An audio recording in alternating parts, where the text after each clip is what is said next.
Você tem algum problema familiar? Acho que essa é uma questão que ninguém fica de fora, né? Agora, qual é o seu papel espiritual na sua família?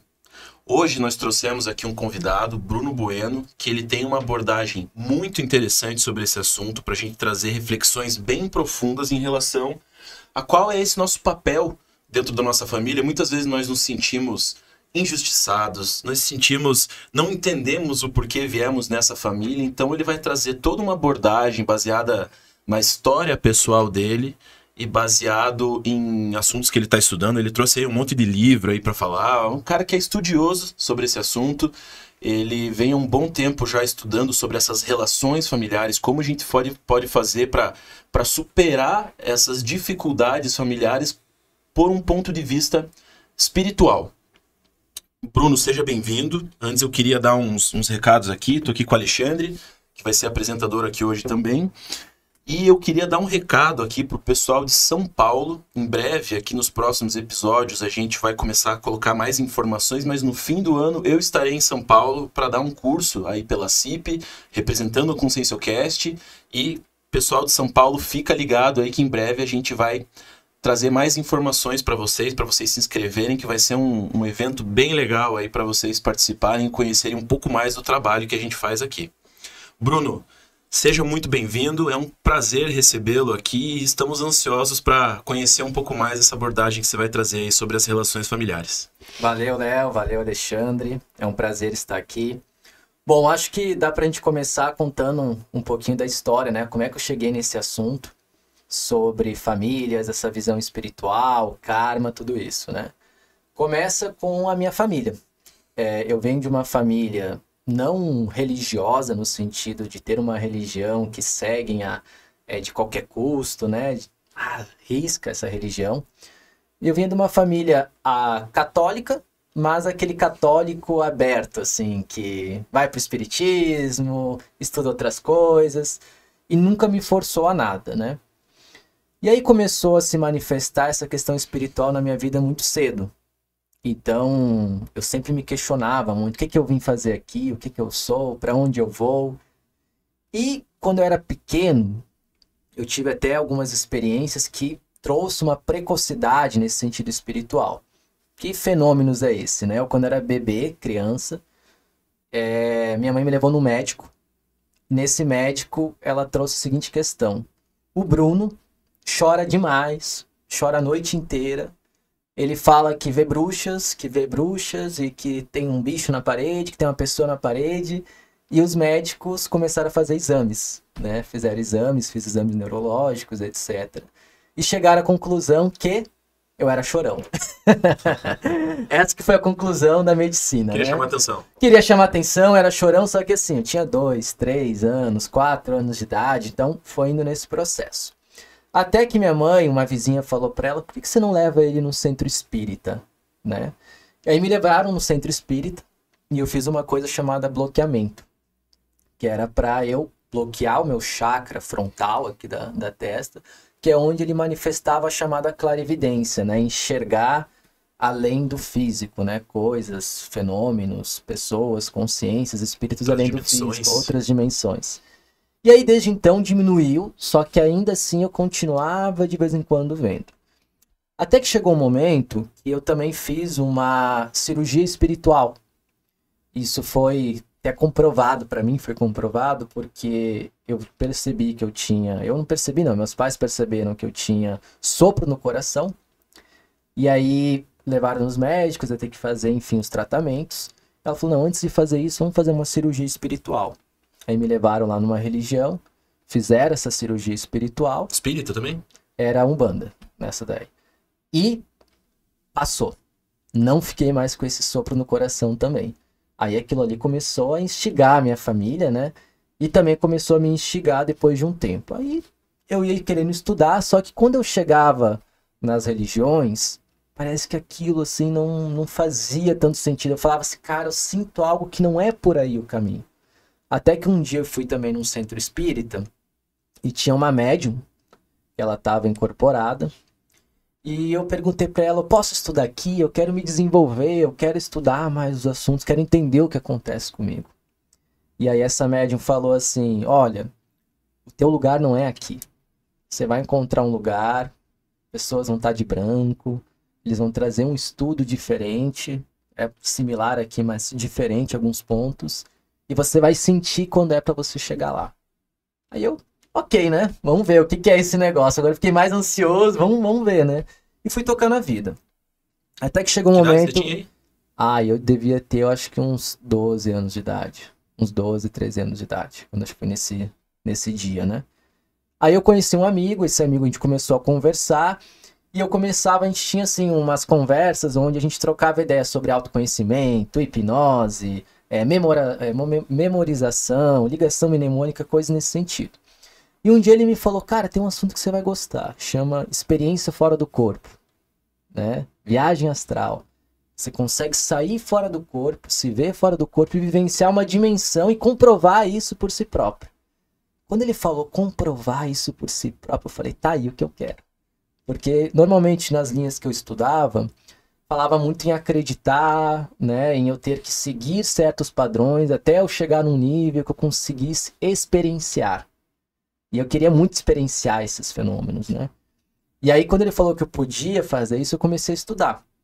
Aí eu pesquisei lá na internet, joguei Viagem Astral, apareceu lá o Saulo Calderon, né, um pesquisador sobre isso, outros, Wagner Borges, aí foi o Valdo Vieira, até que eu cheguei na Conscienciologia.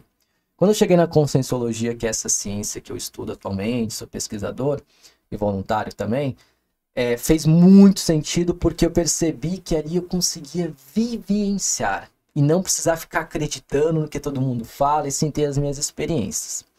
Aí eu conheci a Conscienciologia e essa Conscienciologia, essa ciência que eu estudo, ela começou a me trazer uma visão muito profunda de vários assuntos. E aí chegou no assunto que você falou, né? Quem tem problema com família? Eu percebi que eu tinha problema com família.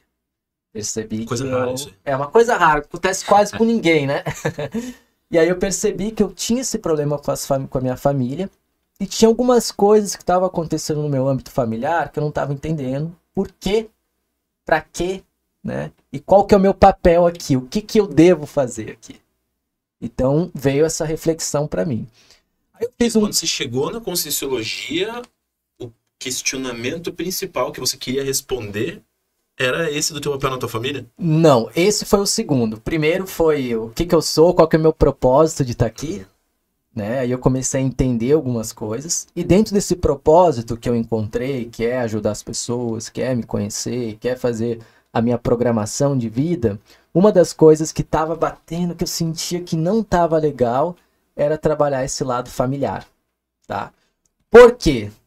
Por que que estava batendo isso na minha vida?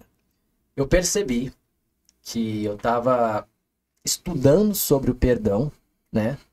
E na Conscienciologia se fala muito isso de perdoar, né? De reconciliação. Até tem um livro aqui que é Autocura através da reconciliação. E eu não conseguia perdoar um certo familiar. Por que que eu não conseguia perdoar esse certo familiar? Esse familiar estava com alcoolismo, na ativa, né?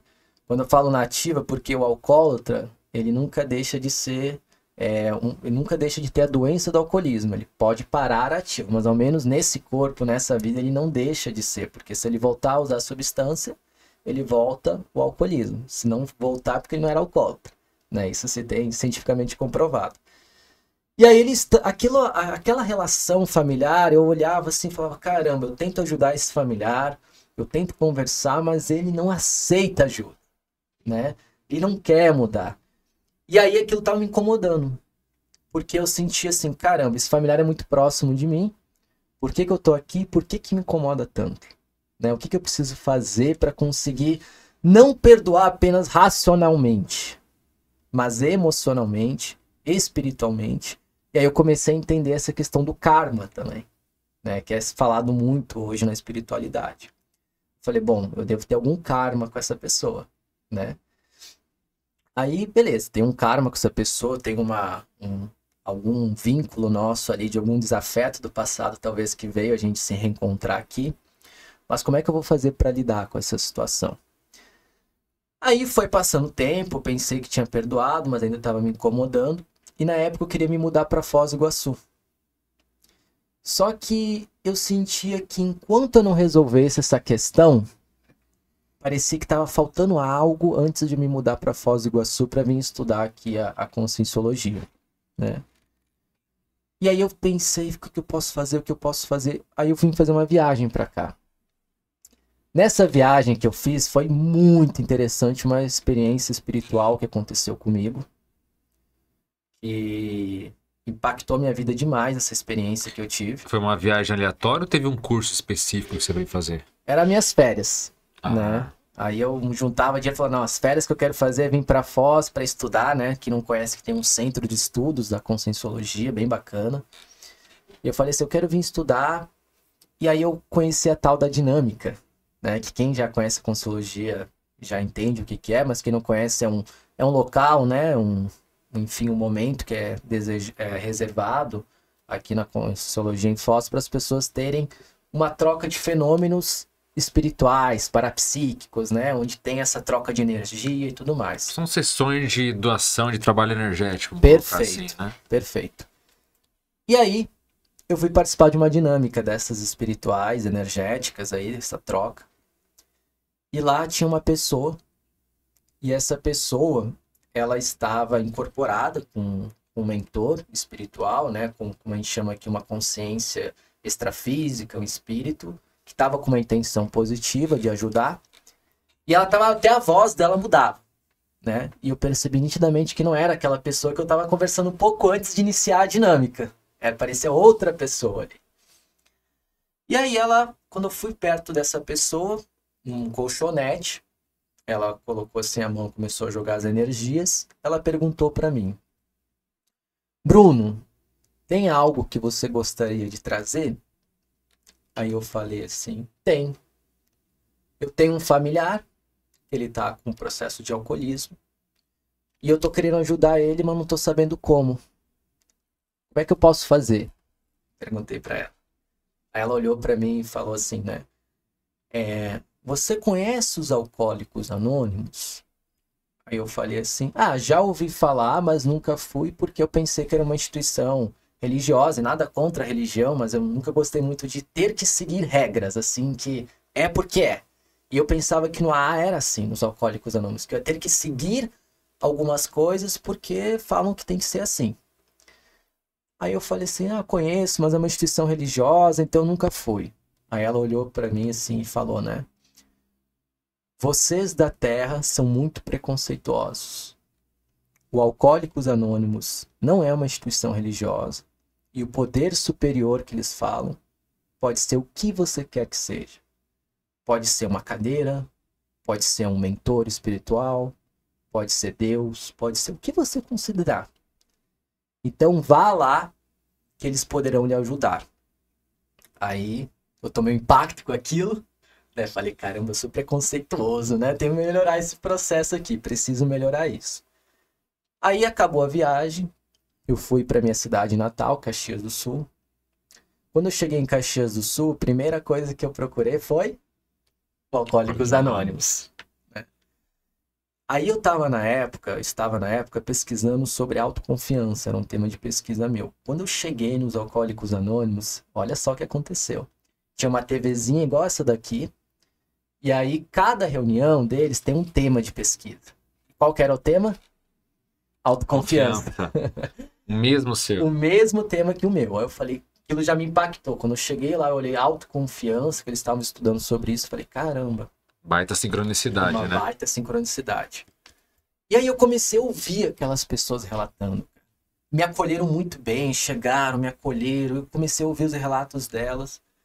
Quando elas relatavam, eu percebia também uma expansão na áurea delas, no campo energético delas. Porque a minha clarividência, enquanto eu era bebê, não tá mesmo de antes, aquele nível assim, super escancarado. Mas o processo de perceber as energias das pessoas, visualizar isso, ainda, né, estava presente.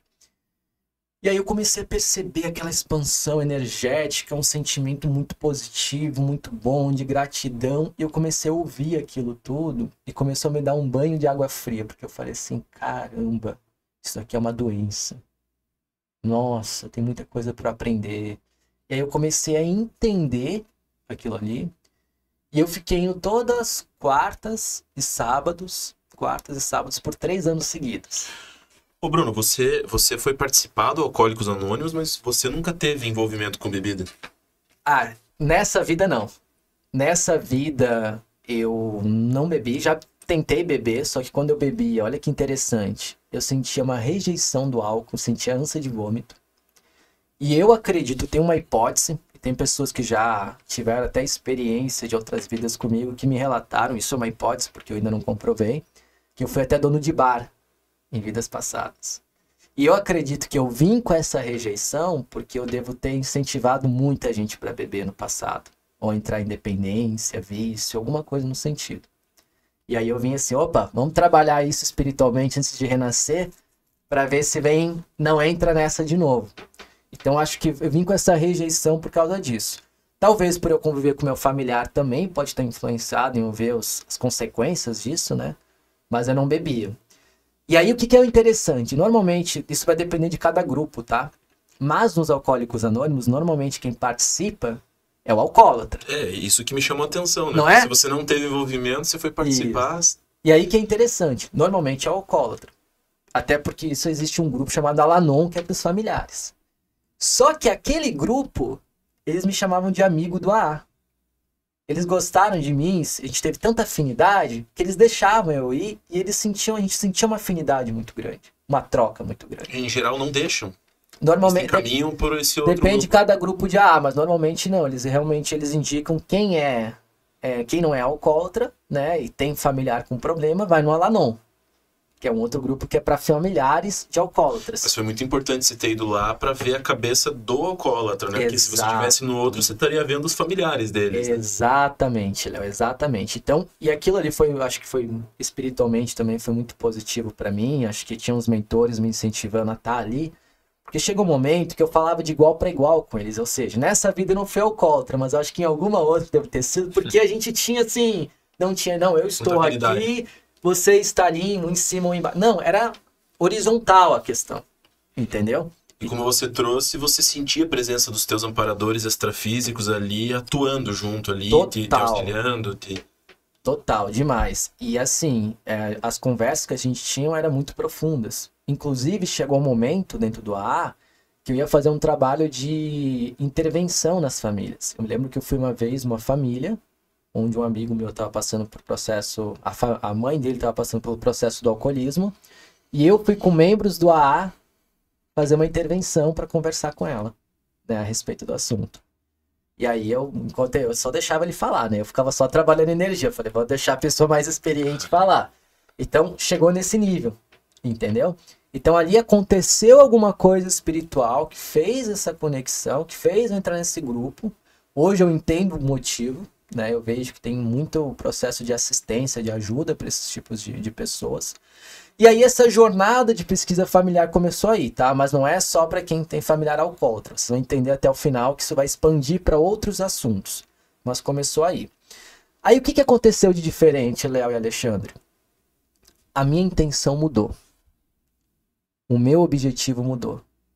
Eu estava indo para eu aprender a lidar com a doença. Entendeu? E aí eu percebi que esse familiar que eu tava indo lá no AA, eu comecei a falar, tô indo aí nesse grupo, você não quer ir lá comigo? Aí ele falava assim, não quero ir não, isso daí não presta. Aí eu falei assim, tá bom. Ele falava assim, isso daí eu não preciso disso, né? Tava na negação. E tem um detalhe que eu deixei escapar também, que foi o seguinte, presta atenção no que eu vou falar que vai fazer sentido depois. Quando eu fui perguntar para aquele mentor espiritual na dinâmica, como é que eu posso fazer para ajudar esse familiar? O que aconteceu? Ele pegou e falou assim, você não precisa ajudar esse seu familiar. Você só vai ajudar se ele quiser ajuda. Agora você pode entender em como você lidar com essa situação. Tinha esquecido de falar esse detalhe, isso muda tudo também. Sim. Tá? Aí voltando aqui. Aí eu falava para esse familiar, vamos lá, não quero ir. Vamos lá, não quero ir. Ok. Chegou um momento que ele falou, onde você tá indo? Tô indo no AA. Por quê? Para eu aprender a lidar com você. E aí eu falava transparente com essa pessoa sobre isso. Eu falei, porque o que você faz me afeta. Então eu preciso aprender a lidar com você. E isso, gente, foram 3 anos. 3 anos indo quartas e sábados, tá? E essa pergunta desse familiar vinha recorrente para mim. Até que chegou o momento que eu falei assim, bom, independente se ele for ou não, eu estou fazendo a minha parte, e eu estar lidando com isso, então tá tudo certo. Só que aí aconteceu uma coisa na minha família. Um outro familiar, que é muito próximo desse familiar que estava com alcoolismo, começou a usar drogas. E aí ele começou a usar drogas, e isso impactou demais esse outro familiar meu. Como impactou demais esse outro familiar meu, ele... Impactou que ele ficou mal pelo outro. Exatamente, entrar. ele falou assim, caramba, esse outro também tá indo, será que não é pelo meu exemplo? Ah, ele achou que tinha uma responsabilidade nisso. Ele não falou, Aí deu a entender. mas deu a entender, certo? Deu a entender. Aí, aí eu vi que começou a mexer com ele, e aí um dia eu tive uma surpresa. Ele falou, vamos lá nesse AA e vamos levar essa pessoa também. Aí eu falei assim, interessante, né? Era uma pessoa que eu tava procurando ajuda pra eu entender, agora tem uma segunda, e as duas vão ir juntas no AA. Aí fui eu e essas 2 pessoas. Quando a gente pisou lá na sala, o grupo acolheu eles, e aconteceu alguma coisa espiritual, emocional, né, também, que tocou na consciência dessas pessoas, que desde então, depois disso, elas pararam de consumir. Desse dia em diante? Desse dia em diante. Um dia só? Elas foram lá, não voltaram mais vezes, mas pararam de utilizar. Só foram essa vez. Só essa vez. Ou seja, foram 3 anos seguidos eu indo, Acumulando energia. acumulando energia, para chegar um dia e acontecer essa situação e elas pararam de utilizar. Só que o que aconteceu no meio desse tempo todo? Eu percebi que a doença dessas pessoas não estava mais me afetando. Não estava mais incomodando. E aquele peso que eu estava sentindo emocionalmente, nossa, eu tenho alguma responsabilidade aqui, eu tenho alguma coisa para fazer aqui, sumiu. Passou. Entendeu? Aí eu falei assim, interessante, né? Então, será que esse negócio do karma... Aí vem uma pergunta que eu faço para quem tá me ouvindo aqui. Será que essa questão de karma, eu preciso, para acontecer uma reconciliação, para acontecer um perdão, ou para limpar uma limpeza de karma, a pessoa que eu estou tendo essa relação de karma, ela precisa me perdoar?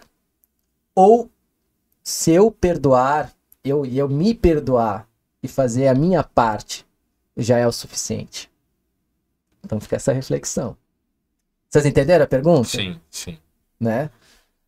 Aí o que eu chego de conclusão? Tem certas coisas que vão levar tempo para resolver. Mas o mais importante é, você fez a sua parte? Fiz. Então deixa o tempo dar tempo ao tempo. Fez a sua iniciativa, a sua postura, foi lá, você não está se incomodando com aquilo, você ergueu a mão, a pessoa pediu ajuda, não quis ajuda, mas você fez a sua parte, de você estar bem com isso, de entender o que está acontecendo, de estar refletindo sobre o assunto, né? De estar tendo manifestações, sim. Então tranquilo, cara. Dá tempo ao tempo que a espiritualidade, o universo cuida do restante. E vai ter uma oportunidade, às vezes, que aquela pessoa vai cair a ficha dela.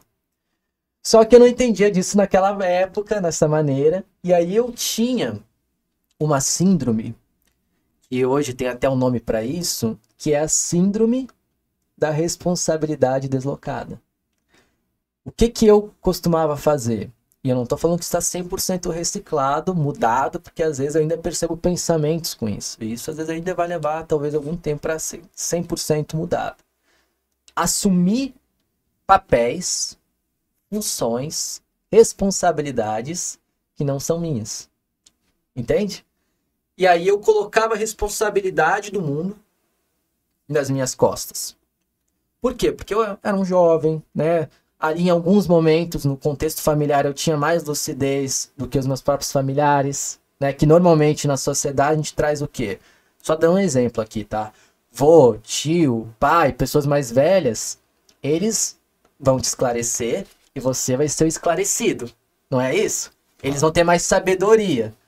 Mas quando a gente traz a visão multiexistencial, ou seja, de múltiplas vidas, cara, hoje ele é teu pai, mas na outra vida você foi pai dele, você foi mãe dele, teve uma troca, ou mesmo que não foi, a consciência ela é multimilenar, então ela pode ter um conhecimento naquele contexto maior que o outro. Aí, eu assumia papéis deslocados. Isso gerava o quê?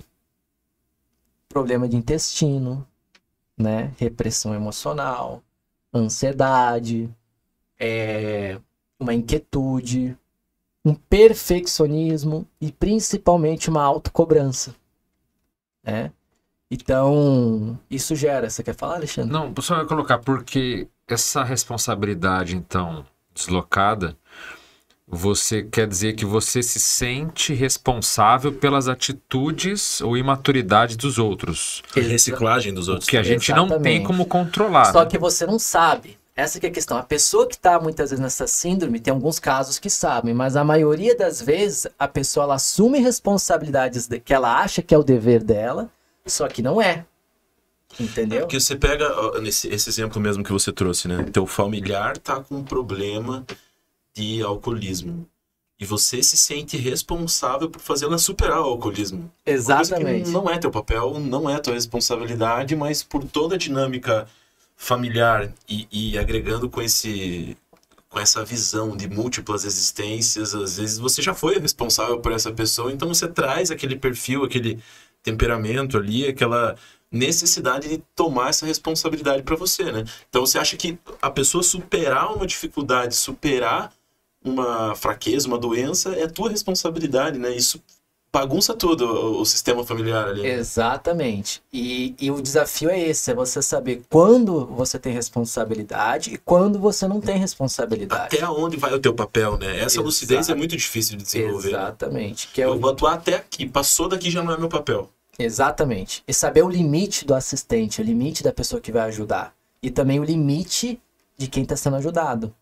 Então você tem que saber o limite de até que ponto você pode ajudar e o limite de saber até que ponto aquela pessoa pode ser ajudada também. Porque às vezes tem casos que, olha só o que eu vou falar, isso é para quem às vezes tem essa tendência igual eu tinha, pode até doer. Não ajudar é ajudar. Às vezes ajuda mais, né? Ajuda mais. Às vezes deixar a pessoa ter a experiência de errar é o melhor aprendizado que ela pode ter naquele contexto. Então, tinha certos papéis que eu assumia, por exemplo, condição, sei lá, pegando exemplos aqui, de pai, de mãe, de tio, de avô. Eu assumia papéis familiares que não cabiam a mim, para certas pessoas, para querer educar, porque eu percebia, cara, essa pessoa fez um negócio errado. Só que às vezes, quando eu assumo certos papéis que às vezes aquela pessoa que renasceu naquele karma, naquela família, precisava exercer e eu tô tomando esse papel para mim, às vezes eu tô deixando de ter oportunidade de ajudar aquela pessoa. Entendeu? Aquela pessoa ter a experiência de exercer aquela função. O que eu acho só meio complexo, porque assim, as relações familiares são complexas, né? Obviamente São. a gente não vai conseguir responder tudo aqui, mas colocando agora talvez, você falando, me ver a questão de uma mãe, de um pai, por exemplo, também, deve ter muito essa síndrome, porque ele pensa assim, por exemplo, se o filho começou a entrar nas drogas, no álcool, ela pensa, pô, mas onde é que foi que eu errei? E como é que eu vou resgatar agora? Porque nessa vida, humanamente falando, fisicamente falando, ele tem responsabilidades de criação e tudo mais. E muitas vezes, pode ser que a mãe e o pai não errou em nada, é daquela pessoa. É difícil, né? É difícil. Ou pode ser que eles erraram em alguma coisa, mas como é que fica essa questão de... Você chegou a se colocar num lugar, se você tivesse um filho, como é que você lidaria com isso? É óbvio que é muito mais difícil, porque tem o emocional envolvido. Né? Claro. É muito mais difícil. A questão que eu falo é assim, errar nós vamos errar. Nesse processo de papel familiar, de karma, vai acontecer erros e a gente tem que lidar com esses erros e estar tranquilo quanto a isso. Saber que vai errar. Agora, a questão é você entender até que ponto você pode ajudar ali e até que ponto é a autonomia daquela consciência em fazer aquelas ações, em ela ter o direito de fazer aquelas ações, lembrando que certas coisas as pessoas não têm direito. Por exemplo, direito de matar, direito, né? Isso, por isso que existe cadeia, prisão e etc. Mas tem certas coisas que ela tem o direito de fazer, que são escolhas dela, e você faz até a sua parte. Por quê, Alexandre? É difícil, mas eu acho que vai ficar mais claro essa distinção quando a gente diferenciar um líder, né, assistencial, ou seja, uma pessoa que tem uma liderança, que tem uma ajuda assistencial, né, de uma pessoa que tem uma assistência que a gente chama de salvadora, uma pessoa salvadora. Super protetora. Quase isso, mas é um pouquinho diferente. Qual que é a diferença? Eu me vi nessa situação de salvador por muito tempo, tá? E vou contar o meu exemplo. O que que o salvador ele faz? Ele quer ajudar, independente se a pessoa precisa de ajuda ou não, e ele quer ajudar quando não é possível fazer ajuda. E aí ele coloca os processos deles no meio de salvar. Já o assistencial, ele entende essa diferença, ele tem essa lucidez de perceber até que ponto eu posso, até que ponto eu não posso, e eu estou bem quando eu não posso, porque isso não cabe a mim. Claro que tem coisas emocionalmente que nós vamos sentir, não tem como não sentir. O pai que tem um filho que usa drogas e não sente emoção, esse pai tá precisando de muita terapia, de muito processo aí, porque... Entendeu? Eu mesmo, na minha terapia, eu fiz e faço terapia por muito tempo. Quando eu cheguei na terapia, eu não percebia minha emoção. Falava, o que você tá sentindo, Bruno? Não, aqui eu tô sentindo um pouquinho de irritação. Irritação não é raiva! Ou seja, eu tinha dificuldade de assumir emoção. Voltando aqui. Então, assim, sentir é natural. Emoção, você não reprime, você sente. Então começa aí, o pai vai sentir isso, o pai, a mãe, enfim, quem que for que seja. É igual fome, você não controla a fome, ela vem. Agora, como eu vou lidar com essa emoção, que é a questão. Então, o primeiro ponto é você perceber qual condição você está, se você está numa condição mais de salvador, ou mais numa condição de assistente, né, de uma assistência profissional, uma ajuda mais pensada, planejada. E se você está reprimindo ou não a sua emoção. E como você está lidando com essa emoção. Porque a tendência do salvador é ele lidar com uma emoção diferente. Como é que ele normalmente lida com a emoção? Ele acaba entrando numa condição de vítima. Ele acaba entrando numa condição de negativismo, de autoculpa, de autoexigência. Aí ele já... Então ele percebeu a emoção, mas ele vai... entrando nisso e isso não ajuda ninguém, principalmente ele. Já o assistente, ele percebe essa emoção, só que ele vai lidar de uma forma mais proativa. Até que ponto eu posso fazer algo? Igual eu fiz.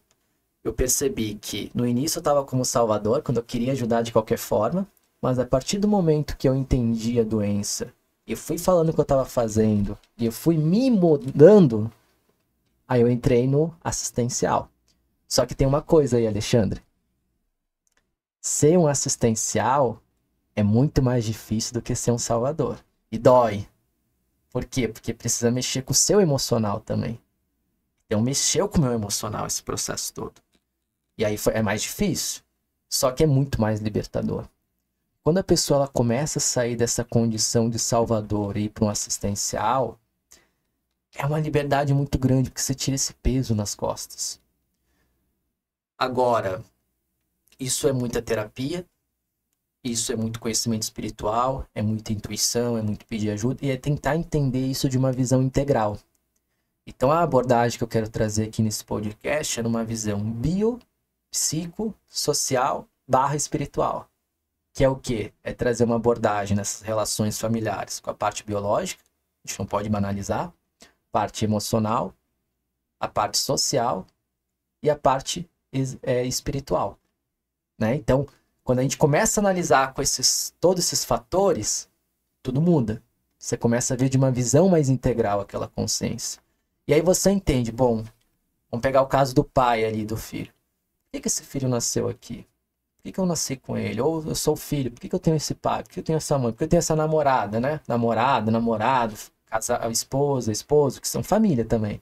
Falo, família não é o sangue, é aquela relação. você tem. E aí você começa a expandir e perceber que às vezes você está ali para ter um aprendizado evolutivo, e esse aprendizado evolutivo às vezes é dizer não, às vezes é se afastar, porque em todas as outras vidas você esteve dependente emocionalmente dessa pessoa, e às vezes o que você tem que fazer é realmente estar com ela, estar presente. Aí que é a questão, é você ir tendo experiências e percebendo a sua emoção e a sua intenção. Agora, tem uma coisa que se diz que nós que entendemos que existe vidas múltiplas, vida passada e tudo mais, se diz que os familiares geralmente não vêm por acaso, sempre tem conexões de vidas passadas, e até muitas linhas falam que a família geralmente é um local onde tem muitos problemas para serem resolvidos no agora. Como é que você vê, no teu caso, na tua experiência, você percebe que essa é uma realidade de fato? Isso existe de fato? As consciências da sua família, elas nunca são aleatórias, elas estão ali por algum propósito, então? Com certeza, na minha experiência sim, né? E eu vejo que quando você para refletir isso, muita coisa começa a fazer sentido. Por exemplo, esse familiar meu com alcoolismo. Uma pessoa muito próxima comigo, que teve uma criação muito parecida, ele viu a mesma situação, digamos assim, teve uma educação muito próxima, muito semelhante. Eu nunca falo que é igual, porque nunca é, porque a interpretação de cada um é diferente, mas muito semelhante. Só que ele entendeu de uma maneira totalmente diferente. Qual que é a questão multiexistencial dessa pessoa que ela está trazendo ali, que ela lidou com uma maneira diferente com aquilo, de uma maneira oposta, que foi mais para doença do que para ajuda, do que para assistência. Outra coisa, que eu não concordo muito, tá? Eu não acho que as pessoas nascem aqui, quando falam em karma, para sofrer. Eu acho que as pessoas nascem aqui para ser feliz. O sofrimento, se você aceitar ele, muitas vezes uma condição, nasci numa família onde meu pai é doente, minha mãe é doente, ou eu nasci com uma doença, né? Isso é meu karma do passado. Legal, interessante, mas eu não preciso intensificar isso e aceitar essa condição e ficar só nesse processo. Não, vamos lidar disso de uma maneira diferente. Às vezes você veio com esse processo, com essa família ou com essa situação pessoal, para você lidar isso de uma maneira diferente. Porque senão entra na parte de castigo. Entra na parte de piedade, de castigo. Eu acho que não é com castigo que a gente melhora. Às vezes acontecem os pedágios evolutivos, que são cobranças às vezes, do passado, certas famílias que a gente tem que vir, que não vai ser agradável mesmo, que a gente precisa passar por aquela situação, mas sempre buscando lidar de uma maneira saudável, feliz, otimista, entendeu? E aceitando o problema, porque não dá pra fugir. Como eu falei, a emoção a gente não foge. E Bruno, eu queria agregar uma contribuição aqui no debate. Eu gosto muito de estudar comportamento humano, também sou muito adepto e sempre estou assim, incentivando as pessoas a entrarem em terapia para aprender a lidar melhor com esses processos emocionais e estou gostando muito da tua abordagem, assim, é muito alinhado com o que eu penso. Eu queria chamar a atenção para uma questão que você comentou durante o relato que você estava fazendo, que você foi naquela dinâmica lá na Conscienciologia, e aí aquele amparador, aquele mentor falou para você que você não necessariamente conseguiria ajudar aquela pessoa, que isso dependeria dela, né, se ela quer ajuda ou não. O que você poderia fazer é aprender a lidar melhor com isso. E aí existe um universo de reflexão que a gente pode fazer em cima disso, porque o que acontece, né? A gente entra nesse sofrimento, muitas vezes, a gente está submetido a uma situação ali que a gente entra em sofrimento. Por quê? Porque a gente bota uma expectativa muito grande na pessoa, aquela pessoa não consegue atender aquela expectativa e eu fico frustrado com aquilo, porque eu gostaria que aquele meu familiar fosse assim, mas ele não é assim, e aquilo me gera frustração, e aquilo vai gerando sofrimento, E muitas vezes aquilo desemboca numa auto-vitimização, né? Porque a pessoa, pô, eu não merecia estar nessa família, porque eu não merecia estar sofrendo. Então, você vê, tudo isso fruto de uma incapacidade da pessoa lidar emocionalmente com aquela situação, porque ela coloca uma expectativa naquela pessoa, a expectativa não é atendida, e ela vai entrando nesse processo de vitimização. A gente que gosta de estudar esses assuntos relacionados a vidas passadas e as questões kármicas, familiares, a gente entra muito nessa questão daquele ciclo vítima-algoz, né? Então, que sempre tem alguém que está agredindo e quem está sendo agredido é a vítima, né? Então, esses papéis vão se invertendo. Então, uma hora eu sou vítima, uma hora eu sou algoz. Uma hora eu sou vítima, uma hora eu sou algoz. Isso em várias relações diferentes que a gente tem na nossa família, esse papel pode ir se modificando e se invertendo, né? E eu gosto muito dessa abordagem em relação ao karma, que é muito alinhado com o que você falou, mas eu vou trazer aqui pra gente ampliar esse debate, tá? Que o que acontece? A gente tá numa situação difícil, e muitas vezes a gente tá nessa situação difícil mesmo e tem que aprender a lidar melhor. E normalmente essa situação difícil é quando nós somos a vítima nessa situação, né? Então a gente olha com isso com um olhar muito grande de sofrimento, de pesar, de dificuldade e tudo mais. E para quebrar esse ciclo da vítima e algoz e consequentemente quebrar essas interprisões ou essas relações kármicas mal resolvidas é uma questão que está muito na mão da vítima, né? Porque, pegando o teu caso, né? Você se sentia vitimado por estar numa situação onde um familiar teu era alcoólatra, é assim que chama? Alcoólatra, e aquilo te afetava. E você botava a expectativa nessa pessoa, que ela fosse diferente. Eu não gostaria que essa pessoa fosse alcoólatra. Exatamente. Mas ela é. Ela não vê que isso faz mal, que, né? Isso gera estrutura família. Estrutura família. Então você se sentia vitimado nessa situação. E a raiz do sofrimento é essa, porque a gente se coloca como vítima nessas situações. E essa trajetória que você trouxe de 3 anos, que você foi lá participar do AA e tudo mais...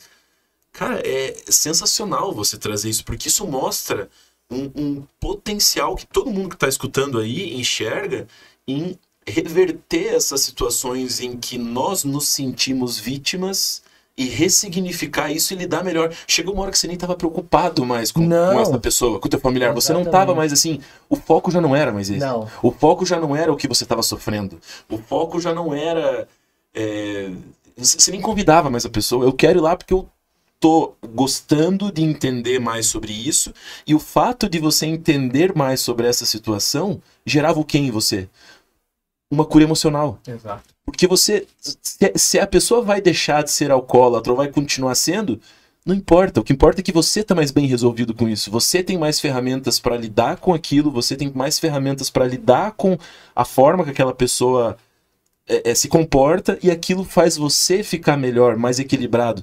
Então você vê, cara, esse relato que você trouxe é um grande estudo de caso pra gente ver essa relação kármica, essa relação desse ciclo vítima-algoz, dessa relação da gente se colocar no papel de vítima, e o quanto esse movimento interno que você fez de ir buscar conhecimento e buscar genuinamente entender aquela pessoa, isso a comunicação não violenta fala muito disso, né? De você entender o que tem por trás do discurso daquela pessoa e não simplesmente tentar se defender daquela agressão. Porque a pessoa está agredindo, mas por trás dessa agressão existe todo um histórico e uma bagagem que, se a gente não olha empaticamente para isso, a gente sempre vai se colocar no papel de vítima. E aí você entra num contexto que é a empatia.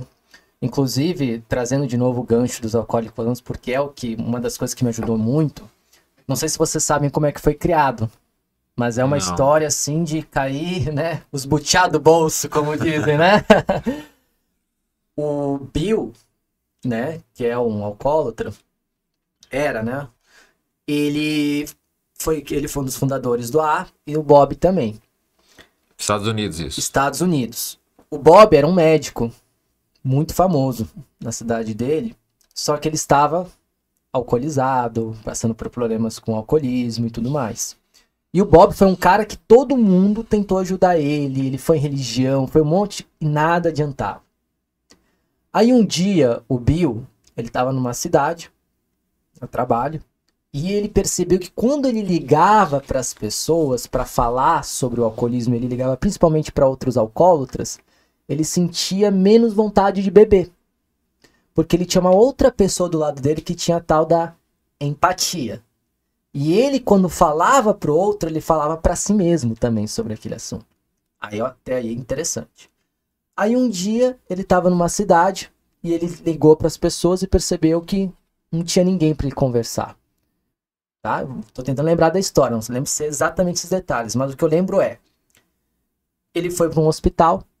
Nesse hospital estava o Bob, até então ele não conhecia, que era esse médico. E quando ele chegou nesse médico, ele falou assim: oi, Bob, eu vim falar com você aqui sobre o alcoolismo. Aí o Bob reagiu: não quero falar contigo sobre o assunto. Já tentaram me ajudar de várias maneiras, eu sou um caso perdido. Aí o Bill olhou pro Bob e falou: mas eu não vim aqui te ajudar, eu vim aqui pedir ajuda. E aí eles ficaram mais de 5, 6 horas, conversaram, e aí desde então eles foram conversando e montaram a AA. Então assim, até que ponto, como foi criado o AA, foi pensando nessa questão que você falou, Léo, dessa comunicação empática, de se colocar no lugar do outro. Porque a base dos Alcoólicos Anônimos é isso.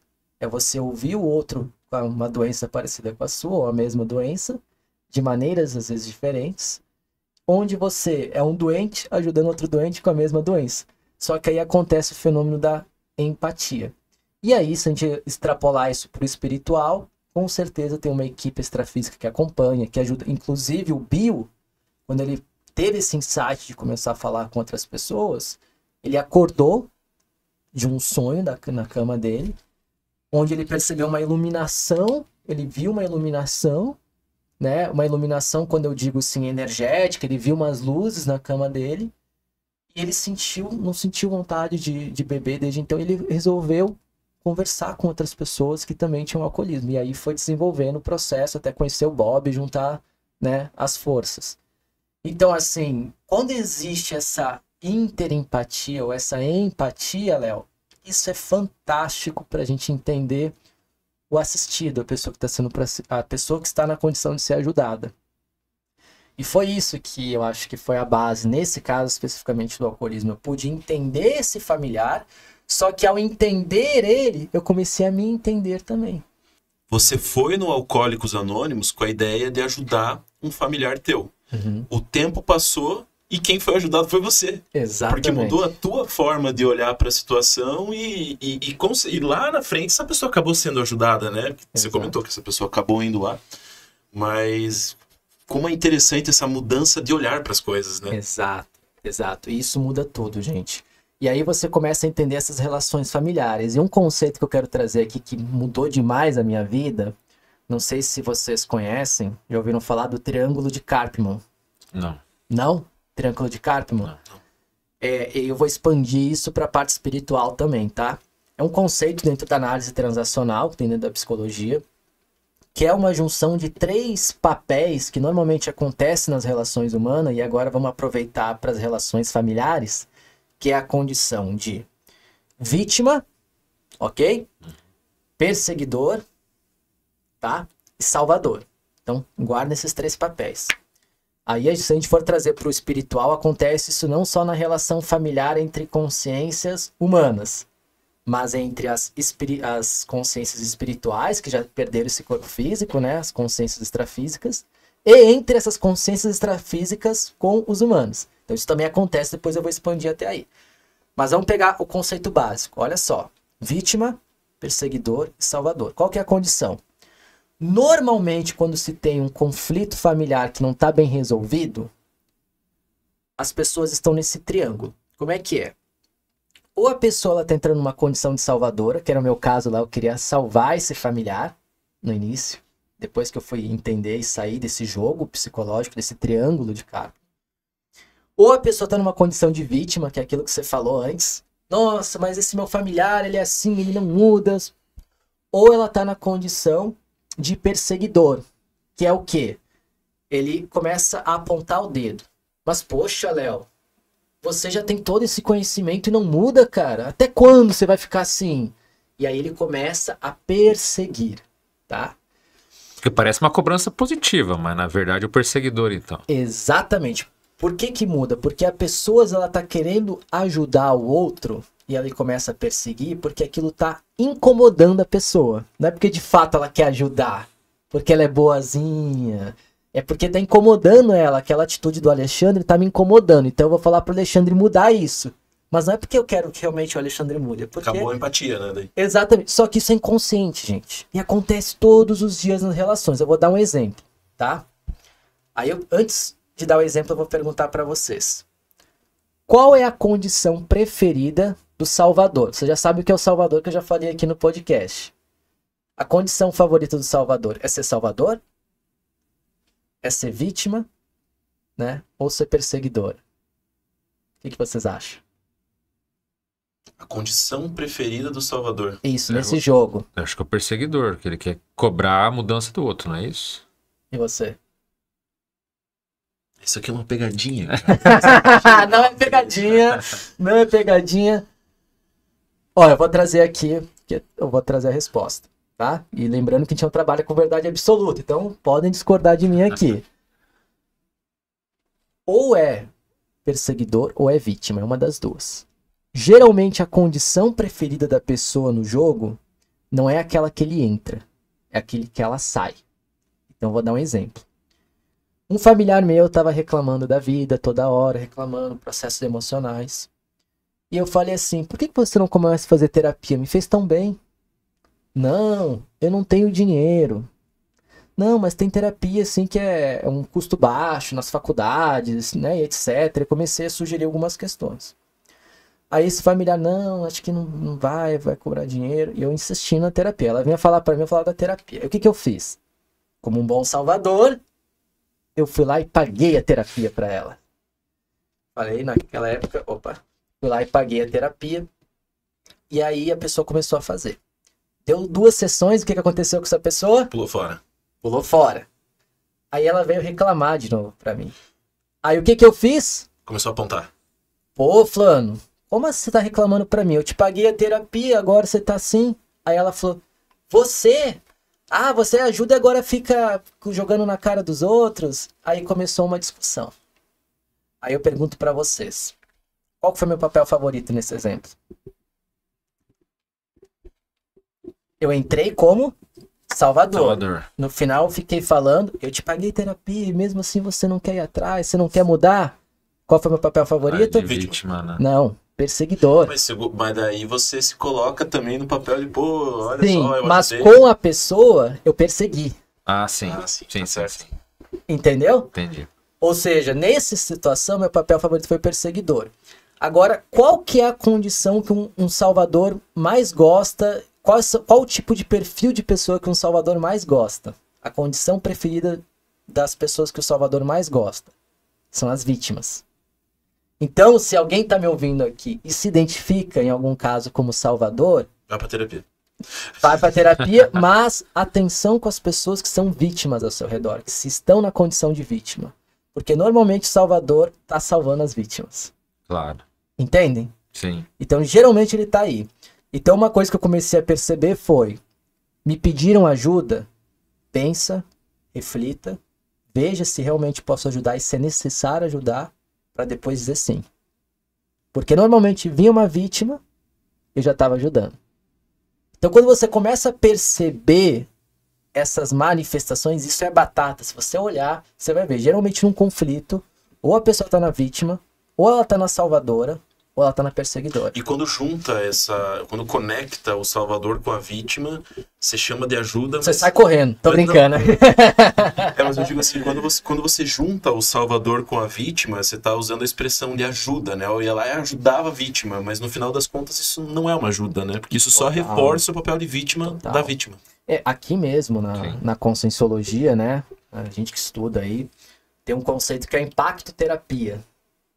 Que é você fazer uma assistência, uma ajuda para a pessoa gerando um impacto. Então, vou falar uma verdade na cara, uma verdade entre aspas, né? Um conceito que vai mexer com aquela pessoa. Mas normalmente, minha experiência, tá? Quem faz impacto terapia, ela tá na condição de perseguidora, não tá de assistente. Porque normalmente quando ela tá falando aquilo ali, eu percebo, tá? Isso é minha experiência, eu, Bruno, falando, tá? Não é a Conscienciologia falando. Normalmente eu vejo que as pessoas interpretam esse conceito errado. Porque normalmente eu percebo que elas estão numa condição de falar algo para aquela pessoa porque está incomodando ela. Ou seja, eu estou falando algo pro Alexandre, dando uma Põe o dedo na assistência, né? Não, o Alexandre tem isso de errado. Ô, Alexandre, vamos prestar atenção nisso. Mas não é porque eu quero que o Alexandre mude. Talvez até queira isso. Mas inconscientemente, porque aquilo também tá me incomodando. Entendeu? E aí a pessoa, ela vai e dá um impacto. Então, assim, muito cuidado com isso. Não tô falando aqui pra gente não falar o que sente, o que percebe, mas é como falar. E aí entra muito uma sugestão para as relações familiares, que é não falar você. É não falar você. É falar eu. Isso é a comunicação não violenta. Sim. Eu senti isso, Alexandre, é isso que você falou, eu me senti dessa maneira, muda tudo. Geralmente a impacto terapia disfarçada de perseguição, ela tá vindo com você. Já perceberam que tem pessoas que vivem falando a gente? Ela vai contar alguma coisa dela, ela não fala eu. Ela fala a gente, a gente, a gente. Porque normalmente ela não se coloca nessa condição de responsabilidade. E é inconsciente, tá? E eu percebi esse processo em mim. Eu trazendo a terapia, eu falava, o fulano, ou a gente. Até um dia a terapia falou, é a gente ou é você que tá falando? Aí isso foi uma impacto terapia positiva. Ela trouxe em cima do lance aquilo ali, entendeu? Sim. Então, esse é um dos pontos. Então, perceber esse triângulo, gente, é muito interessante para a gente começar a sair do conflito. Porque eu só saio de um conflito quando eu percebo que eu estou em conflito. E quando eu entendo como é que está esse conflito, esses papéis e qual eu estou atuando, fica muito mais fácil de não entrar. Então, se eu me percebo que eu sou uma pessoa salvadora, eu vou ficar atento com a vítima. Se eu sou uma pessoa vítima, eu vou ficar atento com o salvador ou com o perseguidor. Entendeu? Porque se eu sou vítima, eu vou adorar um salvador. Então, a pessoa começa a se perceber. Eu vou buscar um perseguidor. Assim, a pessoa que tá no papel de vítima, ela também quer ficar no papel de vítima, né? Até certo ponto, a nível inconsciente. Então, se ela é vítima, ela precisa de um perseguidor. Pra ela se sentir vítima. Exatamente. E muita gente joga o salvador pra quem? Pra espiritualidade. E aí a pessoa coloca tudo a responsabilidade nas mãos dos mentores espirituais, da espiritualidade, do karma. Então ela fala, não, eu tenho essa condição porque é meu karma, e eu preciso passar por isso. Entende? Aí ela tá entrando numa questão que é o quê? Ela tá usando isso como uma justificativa racional para tirar a responsabilidade que ela tem em lidar emocionalmente, espiritualmente com aquela situação. E isso acontece o tempo todo. E aí acontece esses jogos também com o espiritual, com o extrafísico, que nós chamamos, né? Que é o quê? Às vezes aquele pensamento que vem que é intrusivo, você sente que não é teu, assim... Vamos pegar um exemplo, tá? Só um exemplo aqui, nada contra o Alexandre e o Léo. Mas o Alexandre me fez alguma coisa. Aí vem aquele pensamento, nossa, mas o Alexandre é isso, o Alexandre é aquilo. Mas, pô, o Alexandre é meu amigo, a gente sempre conversou, tive uma empatia. Aí quando eu começo a perceber esses pensamentos, eu começo a ver essas intrusões, né? Muitas linhas chamam de obsessores, aqui a gente chama de assediadores, né? Essas consciências que estão sendo intrusivas. E aí você começa a perceber qual que é a condição delas e você começa a ficar atento. Por isso que eu falo, quando você melhora e entende o seu emocional, naturalmente você vai perceber também o teu espiritual. Você vai amadurecer o seu lado sensitivo, parapsíquico. Por quê? Porque você vai distinguir quando é espiritual e quando é emocional. O que normalmente as pessoas fazem, e eu me coloco nessa condição também, mistura tudo. E aí às vezes é um processo emocional e ela joga tudo isso para a responsabilidade do obsessor, do assediador, sendo que às vezes é ela que está nessa condição, ok? Ou ao contrário, às vezes o processo nem é dela, mas ela pega do outro emprestado e joga para ela. E nas relações familiares, se a gente for olhar, isso é algo muito complexo. Infelizmente, a maioria não tem essa lucidez, porque muitas vezes, é isso que é o ponto que as pessoas não entendem. Às vezes a família está naquele dia, está tudo bem.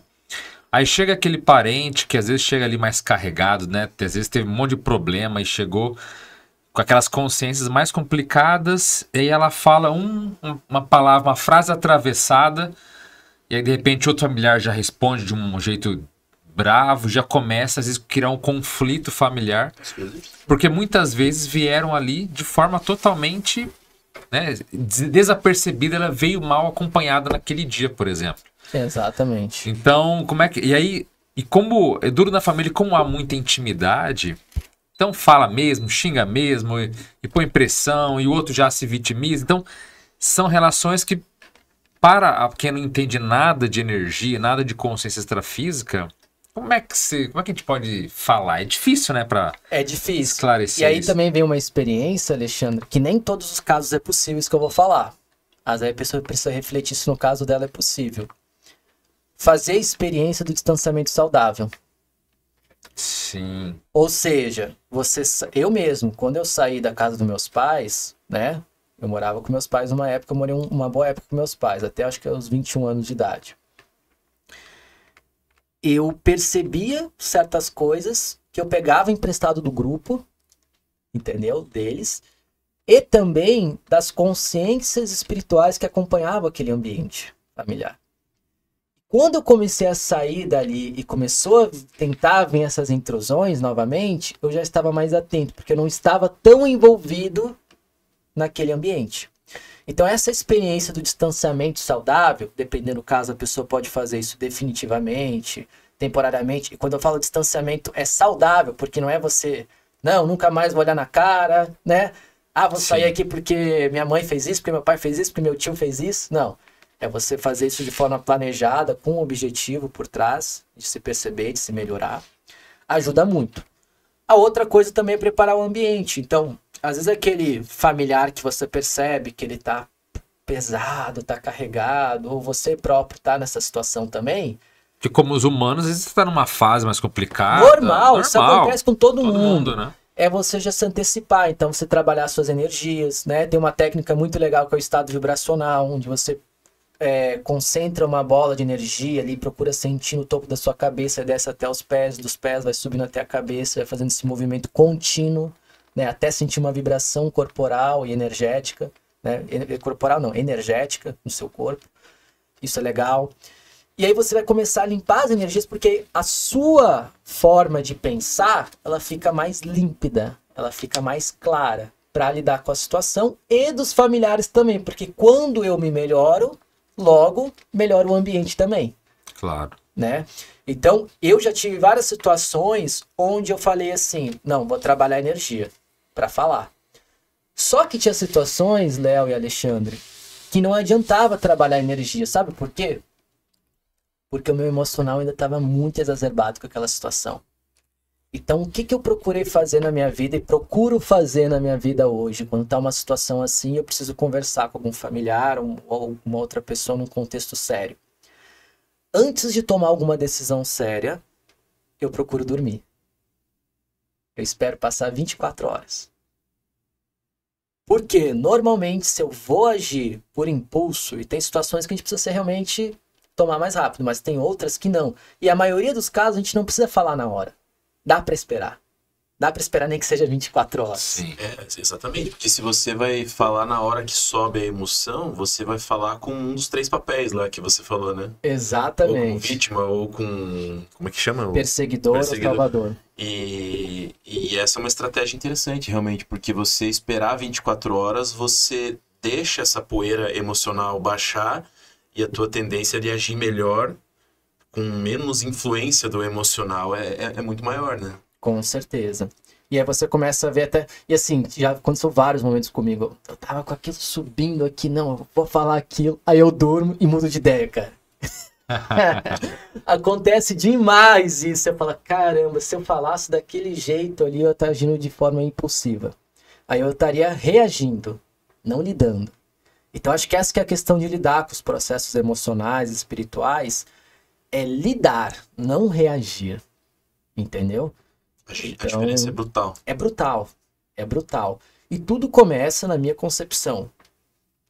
Essa abordagem de perceber a emoção que você está sentindo. Qual emoção eu estou sentindo nesse momento?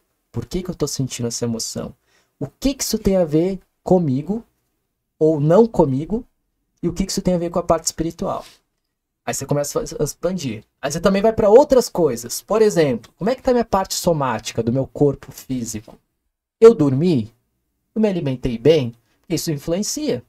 Eu mesmo tinha uma alimentação, antigamente, muito inflamatória. Então vivia doente, vivia gripado. Mudei minha inflamação, o meu estado emocional melhorou. Depois que eu mudei minha alimentação, eu desinflamei meu corpo e eu consegui lidar melhor emocionalmente também nas relações. Logo, espiritualmente também e energeticamente também. Porque as nossas energias, né, esse corpo energético que nós temos, ele é uma junção de quê? Sentimentos, emoções, pensamentos, mas também aquilo que a gente coloca para dentro. E a comida também entra aí, ela também é uma forma de energia, né? Sim. Então isso também influencia. Então, isso que é o interessante desse podcast, do ConsciencioCast, que a gente começa a trazer essa visão integral da consciência em lidar com as situações do dia a dia, né? E uma questão que você falou da distância saudável, distância sadia, eu acho isso um tema que eu já vi há muitos anos atrás, eu acho muito, muito legal. Mas assim, o que você pode dizer em relação a distanciamento de familiares que muitas vezes realmente deve acontecer? Porque assim, às vezes, eu já vi relatos de pessoas, por exemplo, que tem às vezes um pai, uma mãe que é deliberadamente um psicopata, um narcisista muito complicado, e aquele parente ali parece que só atravanca a existência dessa pessoa.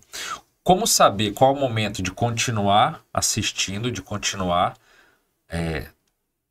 até Tentando, onde eu né? devo tentar, né, manter uma relação sadia, até que ponto, como é que eu devo saber é o momento certo? Não, essa consciência aqui, o melhor para nós dois é a distância sadia.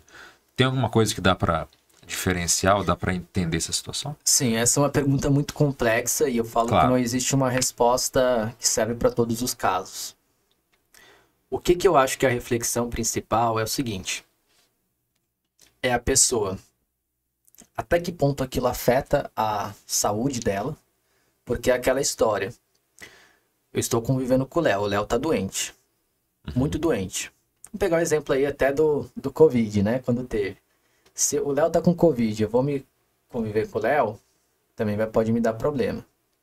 Ou melhor, vamos cortar essa parte aí, porque Covid não é bom falar no YouTube, tá? Eu sei. Não, mas acho que hoje em dia já tá. Mas vai lá. Então vamos lá, pegando um exemplo aqui. O Léo tá doente, Aham. certo? O Léo tá com alguma doença contagiosa. Se eu for me aproximar do Léo e ele também tá e isso é contagioso, eu vou me afetar e eu vou ficar doente, o Léo vai estar doente, todo mundo vai ficar doente, o que vai acontecer? Ninguém vai ajudar ninguém, certo? Certo. Agora, se o Léo tá doente e eu tô entrando com os métodos certos, com a prevenção certa, vai ser muito mais fácil de poder ajudar o Léo e eu entender a situação toda. Então, acho que o primeiro ponto para responder essa sua pergunta, Alexandre, é fazer esse paralelo mesmo. Eu estou tendo a minha saúde preservada nessa situação? Uma coisa é ceder, abrir mão, certo? Então, naturalmente, por exemplo, pegando um familiar doente, às vezes você vai ter que abrir mão, de ir lá praticar alguma coisa, ter um lazer, algumas coisas, um tipo de lazer que você ia sempre. Mas a partir do momento que esse familiar, ele tá doente, eu tô adoecendo junto, e tô ficando muito doente, cara, o que eu vou fazer? Eu vou ajudar junto, eu não tô ajudando ele. Eu tô ficando doente junto. Então, às vezes, é trazer uma outra pessoa de fora, é procurar meios, é tentar fazer de alguma maneira para você lidar com aquilo para não adoecer. Esse é um ponto. Então, tem casos, Alexandre, que é necessário conviver, não tem como não conviver. Então, às vezes, dependendo da situação do familiar doente, etc. Porém, você perceber se aquilo está te afetando demais ou não. Se estiver te afetando demais, é buscar soluções para não afetar tanto. Porque se afetar um nível que você fica tão doente quanto, só piorou a situação. Tá? Isso não foi uma reconciliação kármica, não foi uma coisa... Não, foi pior a situação. Agora, há situações onde você precisa fazer um distanciamento total também. Por quê? Porque também você vai ficar doente. Eu falo, às vezes tem certos familiares que, por exemplo, a pessoa é um abusador. Tem que afastar, tem que tirar da vida. Não dá. Entendeu? Ah, mas e o karma? Dane-se o karma. Entendeu? Nesse caso, tá afetando a sua saúde. Às vezes nem era para chegar nessa situação de abuso dessa pessoa, então você vai ter que afastar. O próprio abuso psicológico, às vezes, né? Abuso psicológico, sexual, etc. Então, assim, é conseguir ter essa percepção de você. Acho que é o primeiro ponto. E o segundo ponto é perceber também aquela pessoa. Como é que aquela pessoa tá lidando com a sua presença ali, com essa situação ali. Aí você vai conseguir perceber se a sua assistência ela tá gerando um nível maior de dependência na pessoa ou de quê? Autonomia. A melhor assistência é aquela que gera autonomia. Só que tem os casos também que acontece a interdependência, que é o quê? Aquela pessoa ela vai precisar ser dependente de você por um tempo, em várias situações, e tá tudo certo, mas o seu foco principal em algum momento da vida, se for viável, for possível nessa vida, gerar autonomia para ela. E às vezes é um clássico exemplo de pai e filho, né? Porque o objetivo de um pai precisa, né? Vai criar o filho, vai estar próximo do filho até esse filho criar as próprias asas ali e poder voar sozinho, né? Agora o pai que não quer criar essa autonomia no filho e fica, né, botando o filho debaixo da asa e não estimula o filho a ter os desafios necessários para ter essa independência. Que problema emocional que esse pai tá tendo que não pode entregar o filho pro mundo, né? Exatamente. E aí acontece muito isso do controle, né? Então, geralmente, esse traço de controle, de querer estar a pessoa ali próxima, normalmente tem isso que você falou, uma fuga emocional que é do próprio pai. E acontece muito isso nas relações, muito, demais. Então, simbioses, né? Um depende do outro emocionalmente, energeticamente, então, nem se fala. Quando a gente fala, trazendo para o lado espiritual aqui, muitas relações familiares têm um contexto de dependência energética. Então, sem aquela pessoa, eu fico cansado, eu fico mal, né? Não sei se vocês já perceberam, tem casos de famílias onde quando uma pessoa falece, parece que toda a família desanda. Sim. Já viram isso? Sim. Mas aquela pessoa era o pau da barraca ali energeticamente, né? Às vezes pelo exemplo dela, então tá tudo certo. O problema é quando ela faz isso assim de não dar para aquela relação familiar autonomia para eles também lidarem com a situação. Ou podia ser talvez uma mãe salvadora que estava ali carregando todo mundo, tentando, fazendo tudo para todos e ninguém ali com responsabilidade. De repente aquela mãe vai embora, e agora? Como é que a gente fica? A mãe, ou o pai. Né? Ou o filho. Ou o filho também, mas é alguém que tá fazendo tudo por todos, né? E de repente... Eu tava vendo uma psicóloga falando esses dias justamente essa questão da criação do filho, né? Que você vai dar a comida na boca do teu filho quando ele é bebê até o momento em que ele tiver condições de segurar ali o talher e se alimentar. Se ele já tem condições de segurar o talher e colocar a comida na boca e o pai continua segurando e dando a comida na boca, isso já está criando uma relação de dependência negativa. Exatamente. E aí entra, gente, a importância aí desse processo emocional, que eu falo que é o quê? É também nessas relações, nessas trocas, você explicar o porquê você está fazendo certa atitude, né? Isso faz total diferença. Então, às vezes a pessoa vai deixar, não, vai lá, pega a colher, tal. Mas também é legal falar o porquê tá fazendo isso. Isso faz total diferença na hora de educar a pessoa ao seu redor emocionalmente, tá? Isso faz muita diferença. Inclusive tem uma pesquisa que mostra, eu não vou lembrar os detalhes, mas que ela fala assim, pegaram uma família onde o pai tinha uma condição financeira muito boa e ele dava, assim, as melhores condições para a criança. Escola particular, alimentação, tudo, assim, os melhores brinquedos, jogos educativos, etc. E aí fizeram um estudo com uma outra família, onde o pai, ele era pobre, ok? Ele não dava melhor alimento, não dava as melhores condições, porém tinha uma diferença entre os dois, além da financeira. O pai que trabalhava, que dava muitas condições, ele trabalhava muito, ele não estava presente com esse filho. E o pai que não ganhava tanto e dava condições físicas, ambientais menores, ele estava mais presente. Eles foram comparar essas famílias, aí tinha uma categoria dessa e outra. Eles foram comparar a longo prazo como é que foi o desenvolvimento dessas crianças. E o que se percebeu? As crianças que tinham apoio afetivo, que ele esclarecia, contava as coisas, por que estava fazendo isso, por que não estava, o desenvolvimento dessa criança era muito melhor, era muito mais saudável. Ou seja, se o afeto une, o desafeto ata. Isso a Malu Balona, criadora desse livro aqui, Autocura através da reconciliação, ela fala muito isso. Não, essa frase é impactante, né? O afeto une... Se o afeto une, o desafeto ata. Então é esse o processo. Eu falo que a alimentação básica do ser humano não é o arroz e feijão. É o afeto. Ele pode até comer num dia arroz, no outro dia feijão, no outro dia quase nada. Mas se ele não tiver afeto, ele morre. Fizeram uma pesquisa com ratinhos sobre isso também. Eles pegaram ratinhos onde eles faziam a seguinte experiência. Um grupo de ratos, eles davam choque, certo? Outro grupo de ratos, eles davam comida, estímulo. E outro grupo de ratos, eles não davam choque, né? Não davam comida, de vez em quando davam alguma coisa, mas era assim, não era aquela comida a mais, que era o estímulo igual dava para aquele outro. Qual grupo de rato vocês acham que morreram antes? O do choque?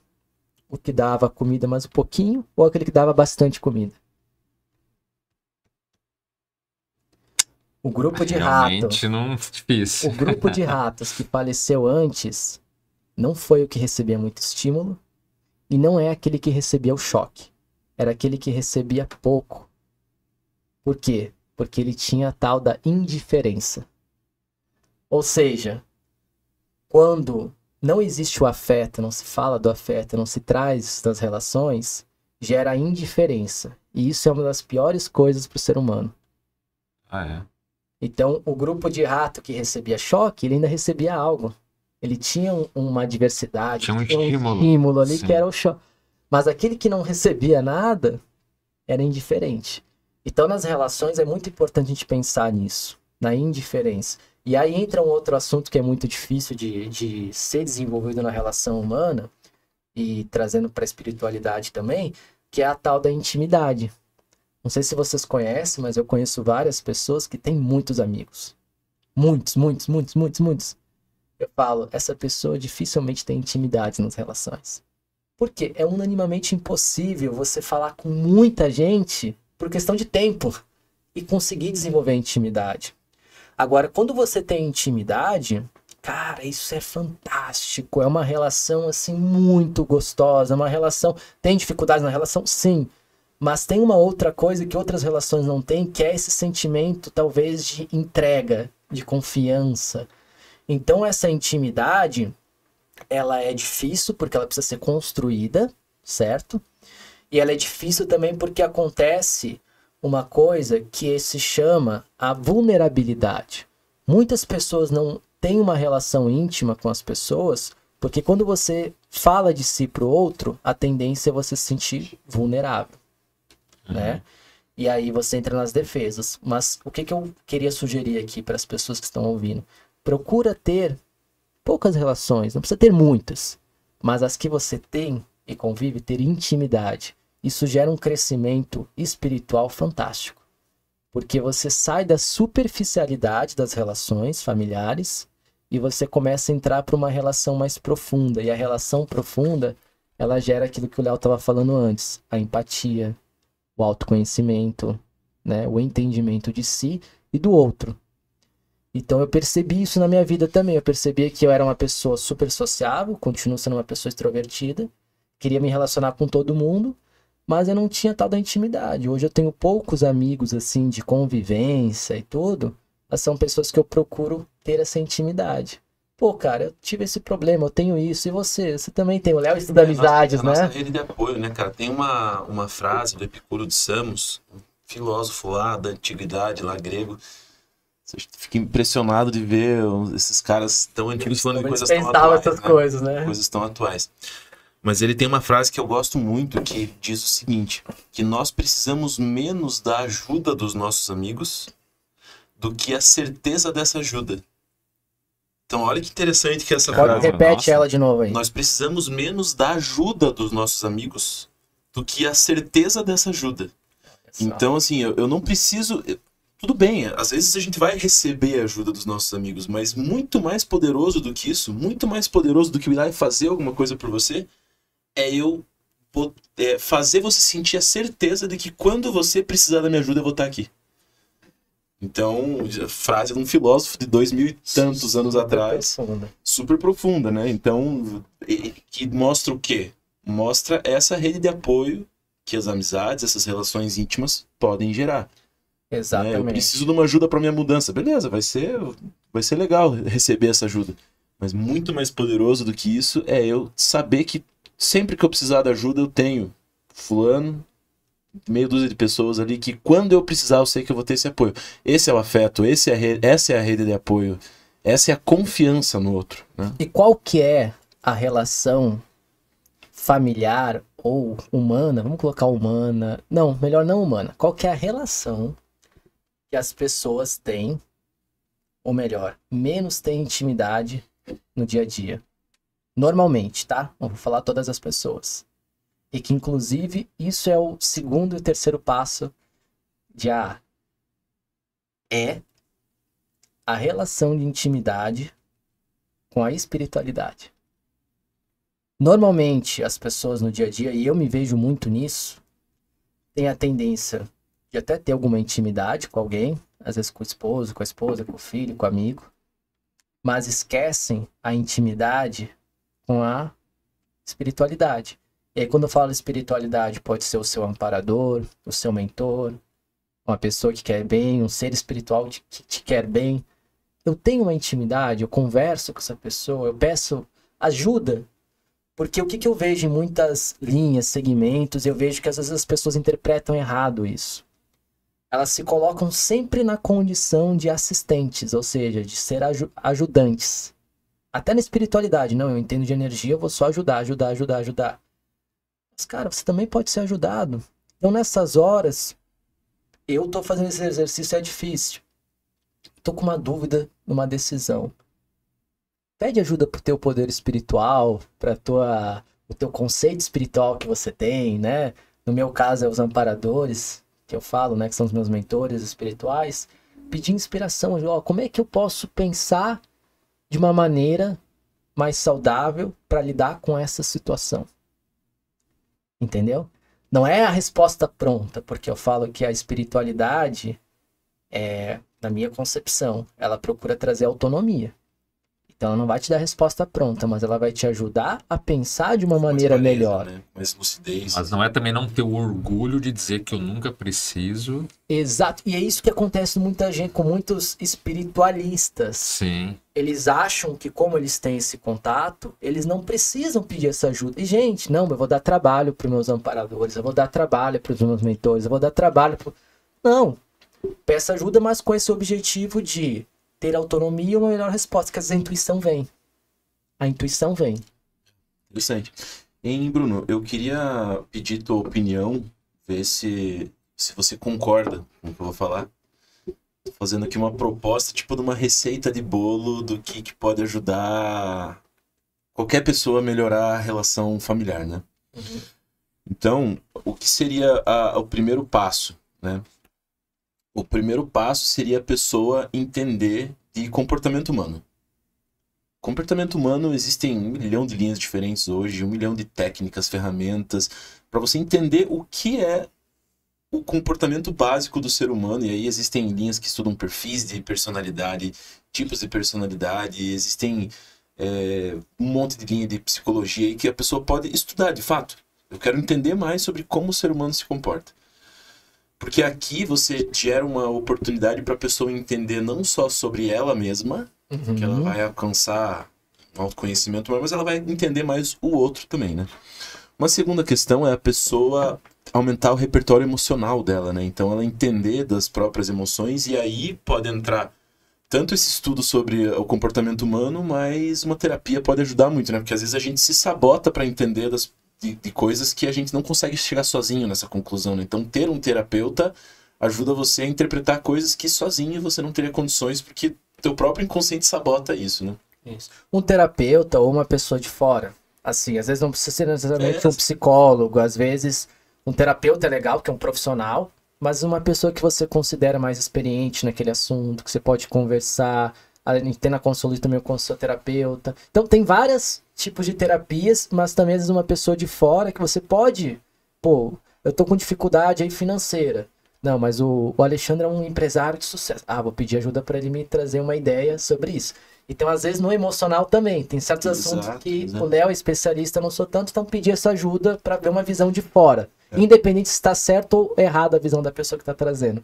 Mas me faz pensar fora da caixa. E dentro desse repertório emocional tem uma questão interessante, assim, que muitas vezes, só o fato da gente botar para fora alguma situação que está estagnada, assim, ou que está presa dentro da gente, só isso já resolve muita coisa, né? Porque eu costumo dizer assim que, por exemplo, você tá com algum problema para resolver e tá tudo muito, assim, bagunçado na tua cabeça, né? Então, o fato de você botar para fora, parece que assim você precisa organizar isso para poder botar para fora, seja falando com um amigo, seja falando com um terapeuta, ou seja escrevendo. Perfeito. Eu gosto muito de escrever, porque o que eu faço? Eu tô com um problema que eu preciso resolver.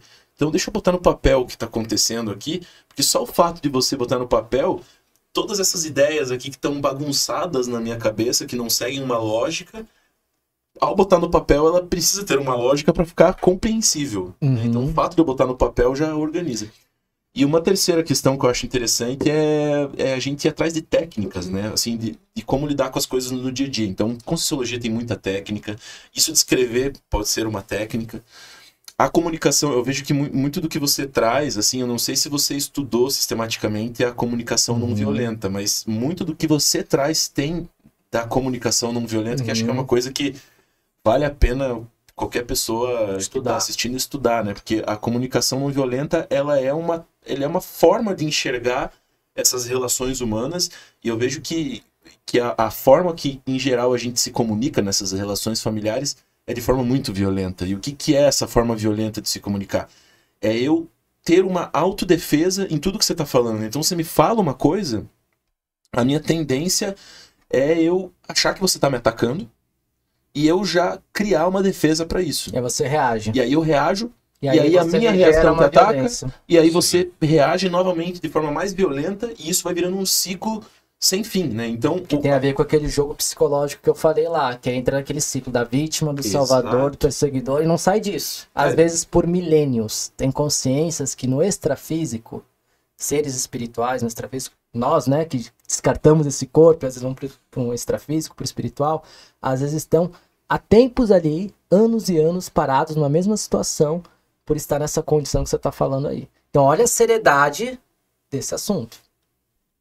Muito bom, cara. E essa questão da comunicação não violenta, só para finalizar, então eu vou receber alguma coisa que tá vindo de você, só que eu não vou, nesse primeiro momento, já julgar o que você tá falando e me defender. Exato. Eu vou tentar entender genuinamente o que tem por trás do teu discurso e por que você tá lidando dessa forma, então isso já gera essa empatia e muda completamente o padrão dessa comunicação, né? Então, Exato. tentei fazer um resumo assim da forma que eu enxergo, né, essa questão da relação familiar, investir em autoconhecimento, botar emocional para fora, seja falando com um terapeuta, com um amigo, ou escrevendo, e tentar aplicar técnicas assim, que a gente tem tanta coisa à nossa disposição hoje, né? Tem muito. E eu resumiria isso também com aquela palavrinha que eu falei lá no início. Bio, psico, social, espiritual. É entender isso. É meu corpo físico, como é que ele tá, o meu emocional, minhas emoções, o que eu tô reprimindo, o que eu não tô, pedir ajuda, ver de fora outras visões, né? O social, o que eu tô sendo influenciado pela sociedade, pelo meio, porque isso também influencia, a gente fala de outras vidas, mas essa vida influencia pra caramba, eu falo, quanto mais evoluído você está, menos o meio que você vive te influencia, te predomina. Mas isso, meu amigo, no meu caso, muitas vidas ainda por meio não me influenciar tanto. Sim. E por mais que eu traga uma bagagem existencial, assim como vocês, assim como quem está ouvindo. Mas normalmente o meio influencia muito. E essa parte espiritual, cara. É isso daí também, a gente entender esse lado junto vai fazendo diferença. Então eu não falaria assim, não, começa por um e vai pro outro. Vai tentando levar as coisas em eito, vai percebendo em eito. Entendeu? A vida não é uma coisa simples, Não, ela é complexa mesmo. Esse processo ele é complexo. Por isso que é legal olhar por esses ângulos. Se a pessoa começar a olhar por esses 5 ângulos aí, com certeza, na minha concepção, na minha experiência, vai ajudar muito. Amplia muito a forma de ver Amplia as muito. coisas. Por exemplo, eu tô falando aqui nesse podcast. Pra quem tá ouvindo, às vezes pode pensar, nossa, esse cara, ele já tá superado nisso, né? Tá com esse entendimento. Cara, eu não sou bonzinho, não sou Deus, não sou nada disso. Eu não sou um ser iluminado, não. Eu tô estudando esse assunto porque eu tenho muita coisa pra melhorar. Entendeu? Sim. E quando eu falo desse assunto, quando eu vou atrás, eu procuro me entender melhor. Então eu tenho muita coisa pra melhorar, muita coisa pra mudar. Então isso... É o que você trouxe do AA lá, né? Exato. Você tá falando pros outros e traz uma bagagem muito interessante, mas isso retroalimenta as tuas necessidades também de olhar para dentro de você e reciclar alguns comportamentos. Exatamente. Né? Tenho certeza que aqui alguma pessoa ou outra vai ajudar esse conteúdo que a gente está passando, e isso é legal porque quando a gente ajuda o outro, tem uma coisa muito legal quando a gente fala em assistência. Por que ajudar o outro faz tão bem? Se você já pararam para refletir isso, por que ajudar o outro faz tão bem? Dentro de algumas linhas espirituais, filosofias, conceitos, até dentro da conscienciologia, né, essa ciência que a gente estuda, fala que quando você ajuda o outro, você coloca sua melhor intenção, tem uma equipe espiritual que te acompanha e vem todo esse padrão positivo. Mas tem mais uma coisa aí também, que algumas pessoas falam e para mim faz total sentido. Quando você ajuda o outro, você dá o seu melhor. E aí você descobre o seu melhor. E quando você descobre o seu melhor e valoriza o seu melhor, isso te faz melhor. Olha só, que legal. Então, essa pesquisa também, Léo, que eu quero falar para as pessoas é o seguinte, quem for estudar esse assunto, principalmente nem estudar, é aplicar, né, que é o mais difícil. Também compartilha com outras pessoas. Porque ao compartilhar acontece essa mágica, essa sinergismo, essa conexão espiritual que faz muito bem, que é com essa equipe que acompanha, que gente com boa intenção e com qualidade no que está falando, vem uma equipe para ajudar, uma equipe espiritual. Isso na minha concepção, na minha vivência, tá? Que eu já comprovei isso para mim mesmo. E também você acaba descobrindo talentos, traços, qualidades que você não tinha percebido. Por quê? A gente não muda algo negativo com outra coisa negativa. A gente só muda alguma coisa, alguma dificuldade nossa, utilizando algo positivo para mudar aquilo. Vou dar um exemplo. Eu não vou mudar um traço, por exemplo, de perfeccionismo sendo perfeccionista. Claro. Eu vou mudar o meu perfeccionismo utilizando, por exemplo, talvez a persistência, a coragem, a flexibilidade, entendeu? Eu não uso um lado negativo para o outro lado negativo. Então, quando você ajuda, você acaba percebendo também traços positivos em seu, características, para mudar. Então, eu falo assim, é uma troca. E essa troca faz muito bem. Então, assim, igual tá aqui nesse podcast, cara, tá me expandindo, eu tô pensando coisas que eu não tinha visto, os comentários de vocês, entendeu?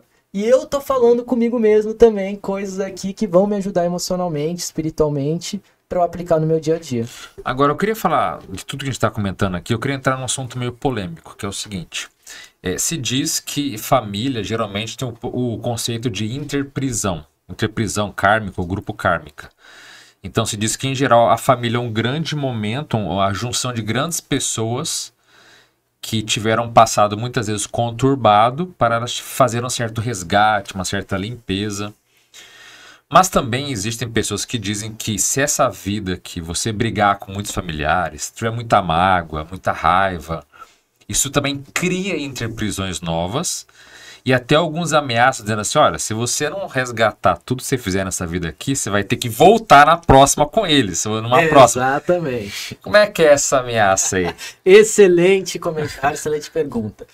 Olha, eu falo que existe 3 coisas aí, existe um ciclo curbocármico que a gente chama, né? Uhum. Então, muitas pessoas estão ainda na fase da interprisão, que é o quê?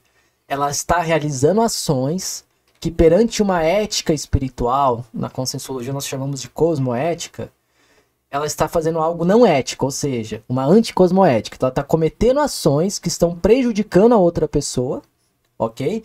E essas ações vão gerando o quê? Aquilo que a gente chama de interprisão. Então, lembra aquela frase que eu falei? Se o afeto une... Isso, desafeto ata. O desafeto ata. Então, eu estou atando. Então, eu estou dando nó, porque eu estou realizando ações anticosmoéticos com aquela pessoa. Você ficou em débito com ela. Fiquei em débito. Que ações são essas? Às vezes não dá a oportunidade do outro evoluir. É aquilo que a gente falou, gerar um controle, né? É ficar julgando, perseguindo, enfim, tudo isso gera esse processo, tá?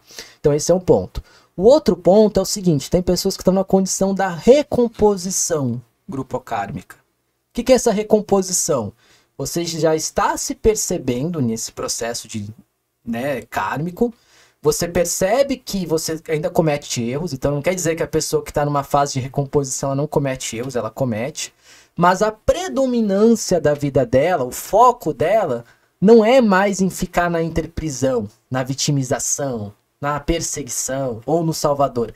Ela começa a querer melhorar essas relações. Aí ela entra naquilo que a gente chama de recomposição kármica. Que eu acredito que todos nós aqui, né, e quem está nos ouvindo, talvez esteja ou já fazendo isso ou querendo fazer isso. Né? Quer entender o que está acontecendo para recompor, para na próxima não precisar virar tato. Então, existem dois tipos de uniões. Você sabe quais são os dois tipos de uniões que existem? Existe a união pela interprisão, ok? Uhum. E existe a união pela liberdade. Que é o quê? Pelos afins. Que é o quê? Pelos atos positivos que essas pessoas têm e elas se unem. Por exemplo, um mentor espiritual que está com outro mentor espiritual fazendo uma ajuda para alguma consciência, para algum espírito, para alguma pessoa.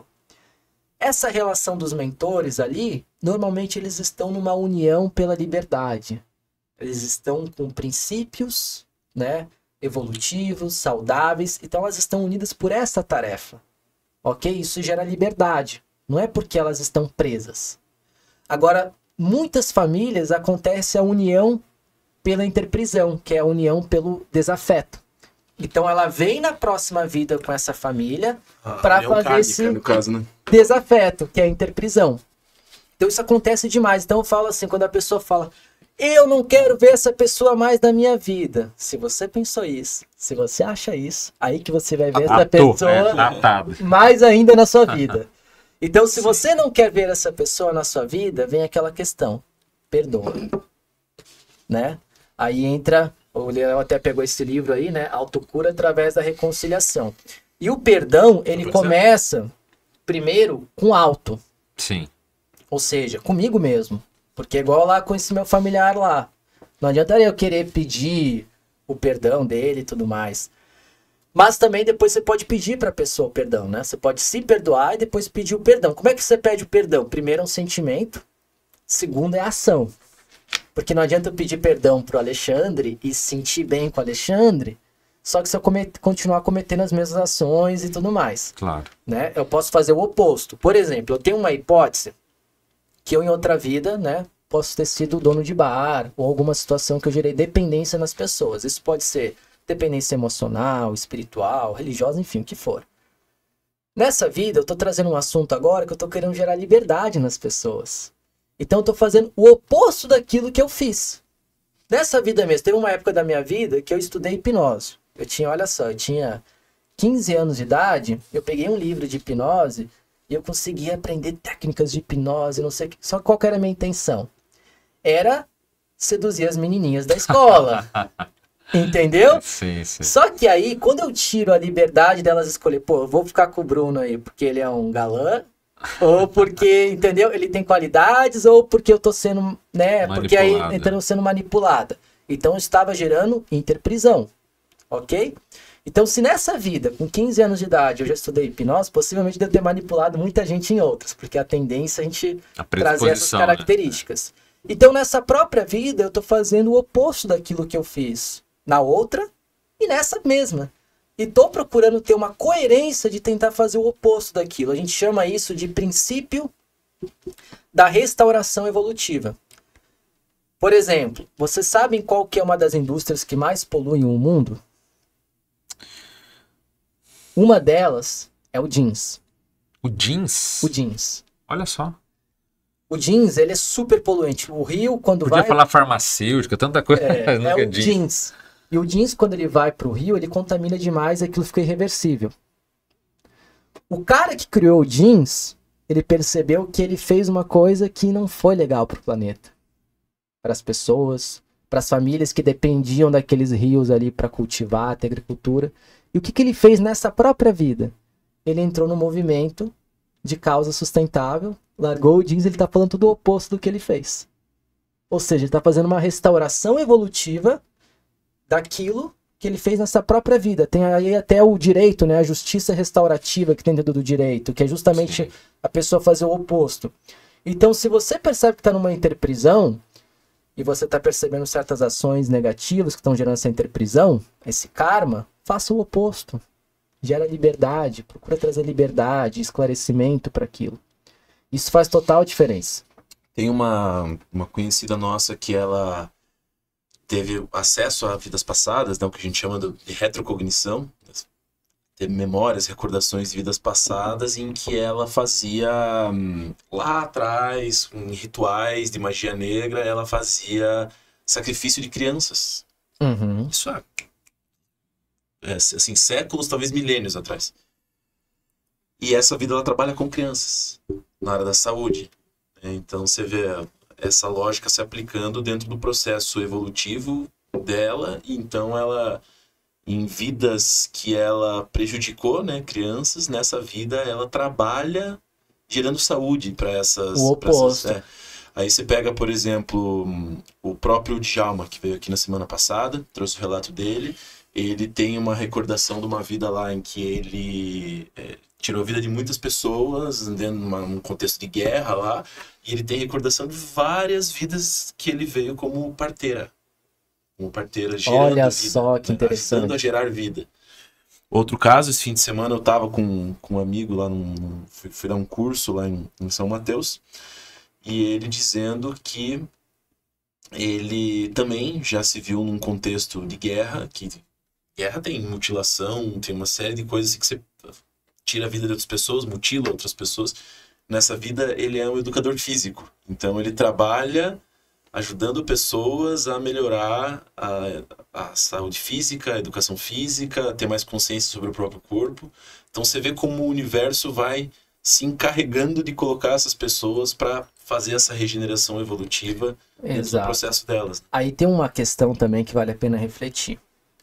Bruno, legal, eu percebi o que eu fiz que é errado nessa vida ou em outra, eu posso fazer o oposto disso.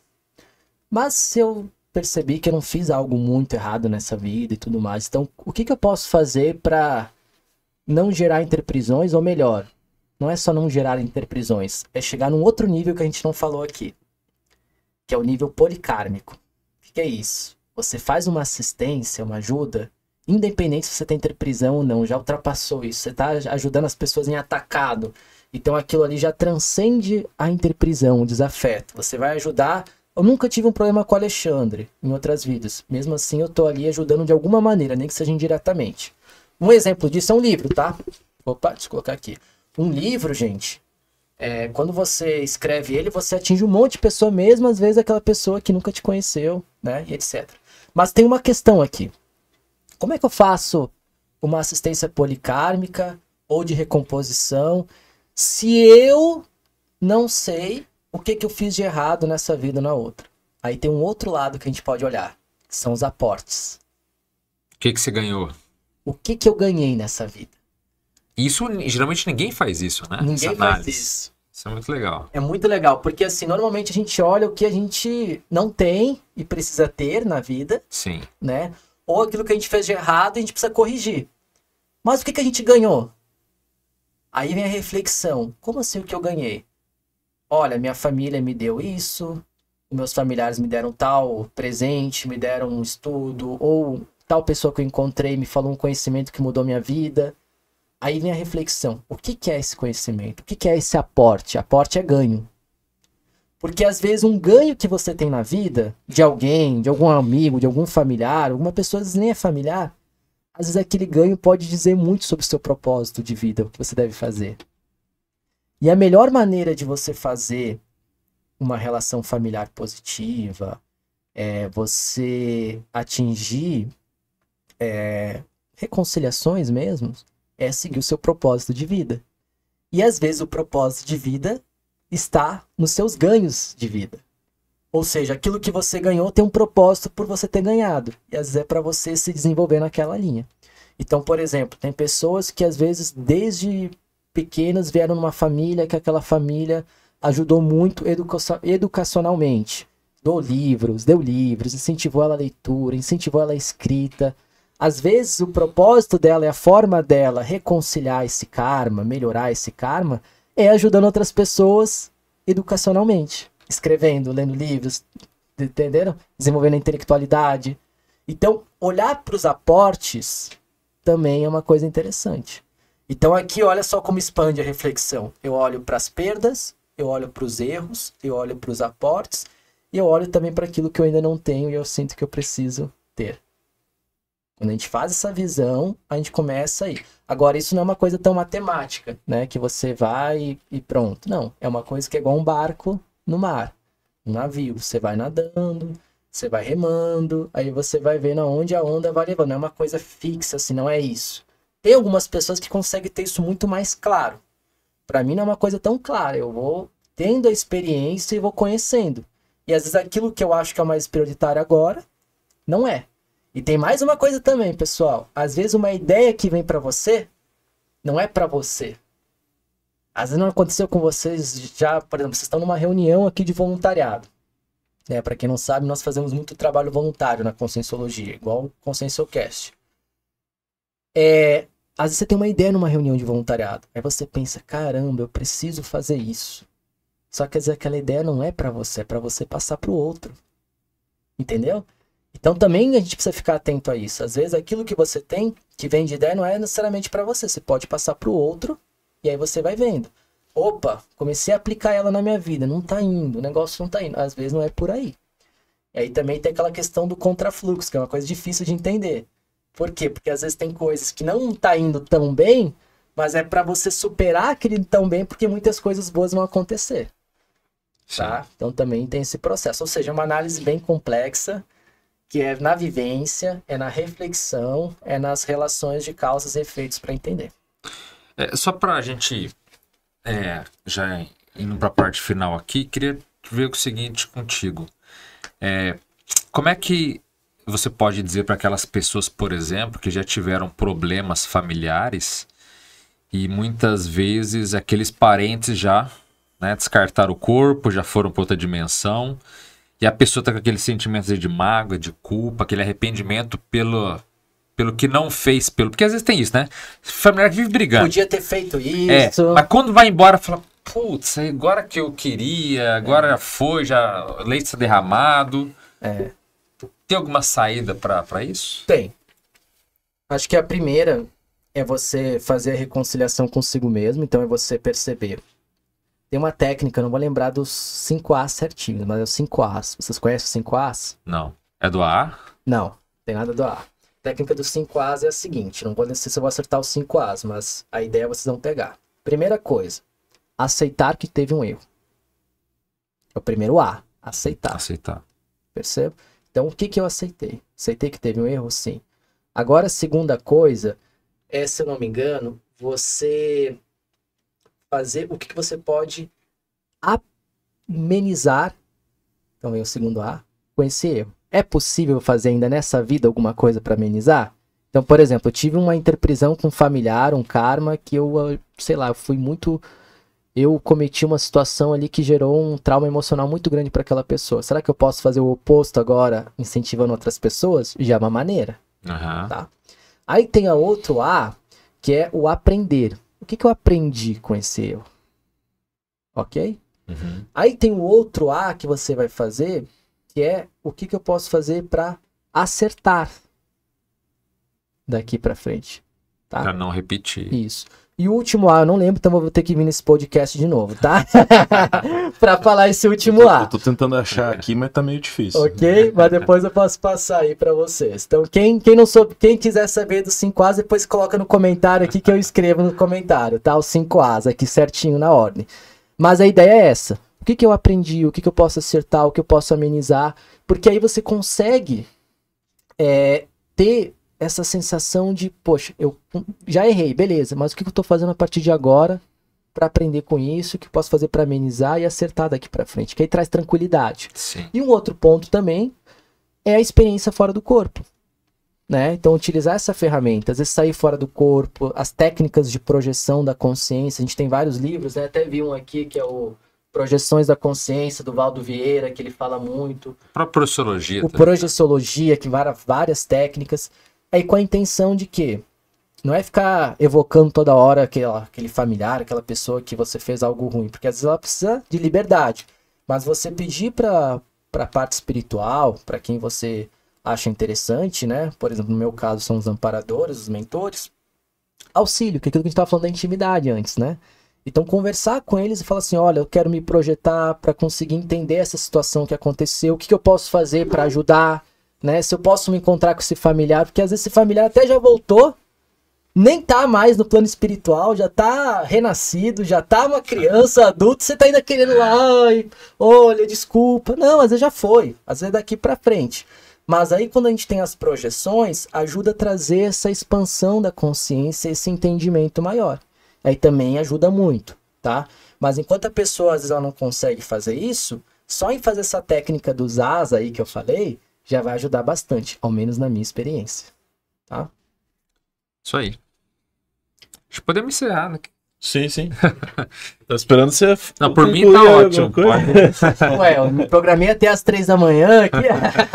Não, mas, Brunão, obrigado aí pelo teu parecer aí sobre... Cara, muito bacana escutar aí essa abordagem que você tem, essa visão, essa abordagem como que é? Biopsicossocial Social espiritual. É. Ajuda a gente a expandir muito as ideias sobre tudo que foi conversado aqui, né?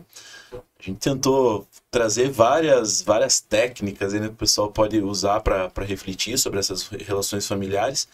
E a gente sempre pede no final também para o convidado dar falar onde que pode encontrar você, falar um pouco sobre você, o que você está atuando hoje, como que você está atuando e aonde você está atuando hoje dentro da Conscienciologia, né? O pessoal gostou da tua abordagem, quer saber mais sobre isso, né? Não sei se tem algum curso que fala sobre isso. Acho que você deu um curso sobre família, né? Já. Então, fala um pouco para nós aí onde que o pessoal pode te achar. Legal. Então, eu estou atualmente voluntariando na instituição Reaprendência, que você fala Reaprendência, né? Aqui na Conscienciologia. Mas eu tenho um curso também pela uma instituição que é a Liderare, que é um curso chamado Liderança Familiar Evolutiva. Então, quem tiver interesse nesse curso, a gente pode estar montando um grupo de interessados e eu posso estar ministrando online, presencial, aonde for, tá? Eu vou deixar, olha só que paradoxo, eu tenho uma empresa de marketing digital, mas eu não uso Instagram, Facebook, eu uso para os outros, entendo tudo, mas eu particularmente não uso porque eu me disperso muito. Então o que eu procuro fazer, vou deixar aqui, vou deixar o meu e-mail. Então quem quiser entrar em contato comigo, contar uma experiência, trocar uma ideia, às vezes está até interessado nesse curso também, eu vou deixar meu e-mail que a gente pode estar montando aí uma lista e conversando. Então o meu e-mail que eu vou colocar aqui é bruno.online.bueno@gmail.com.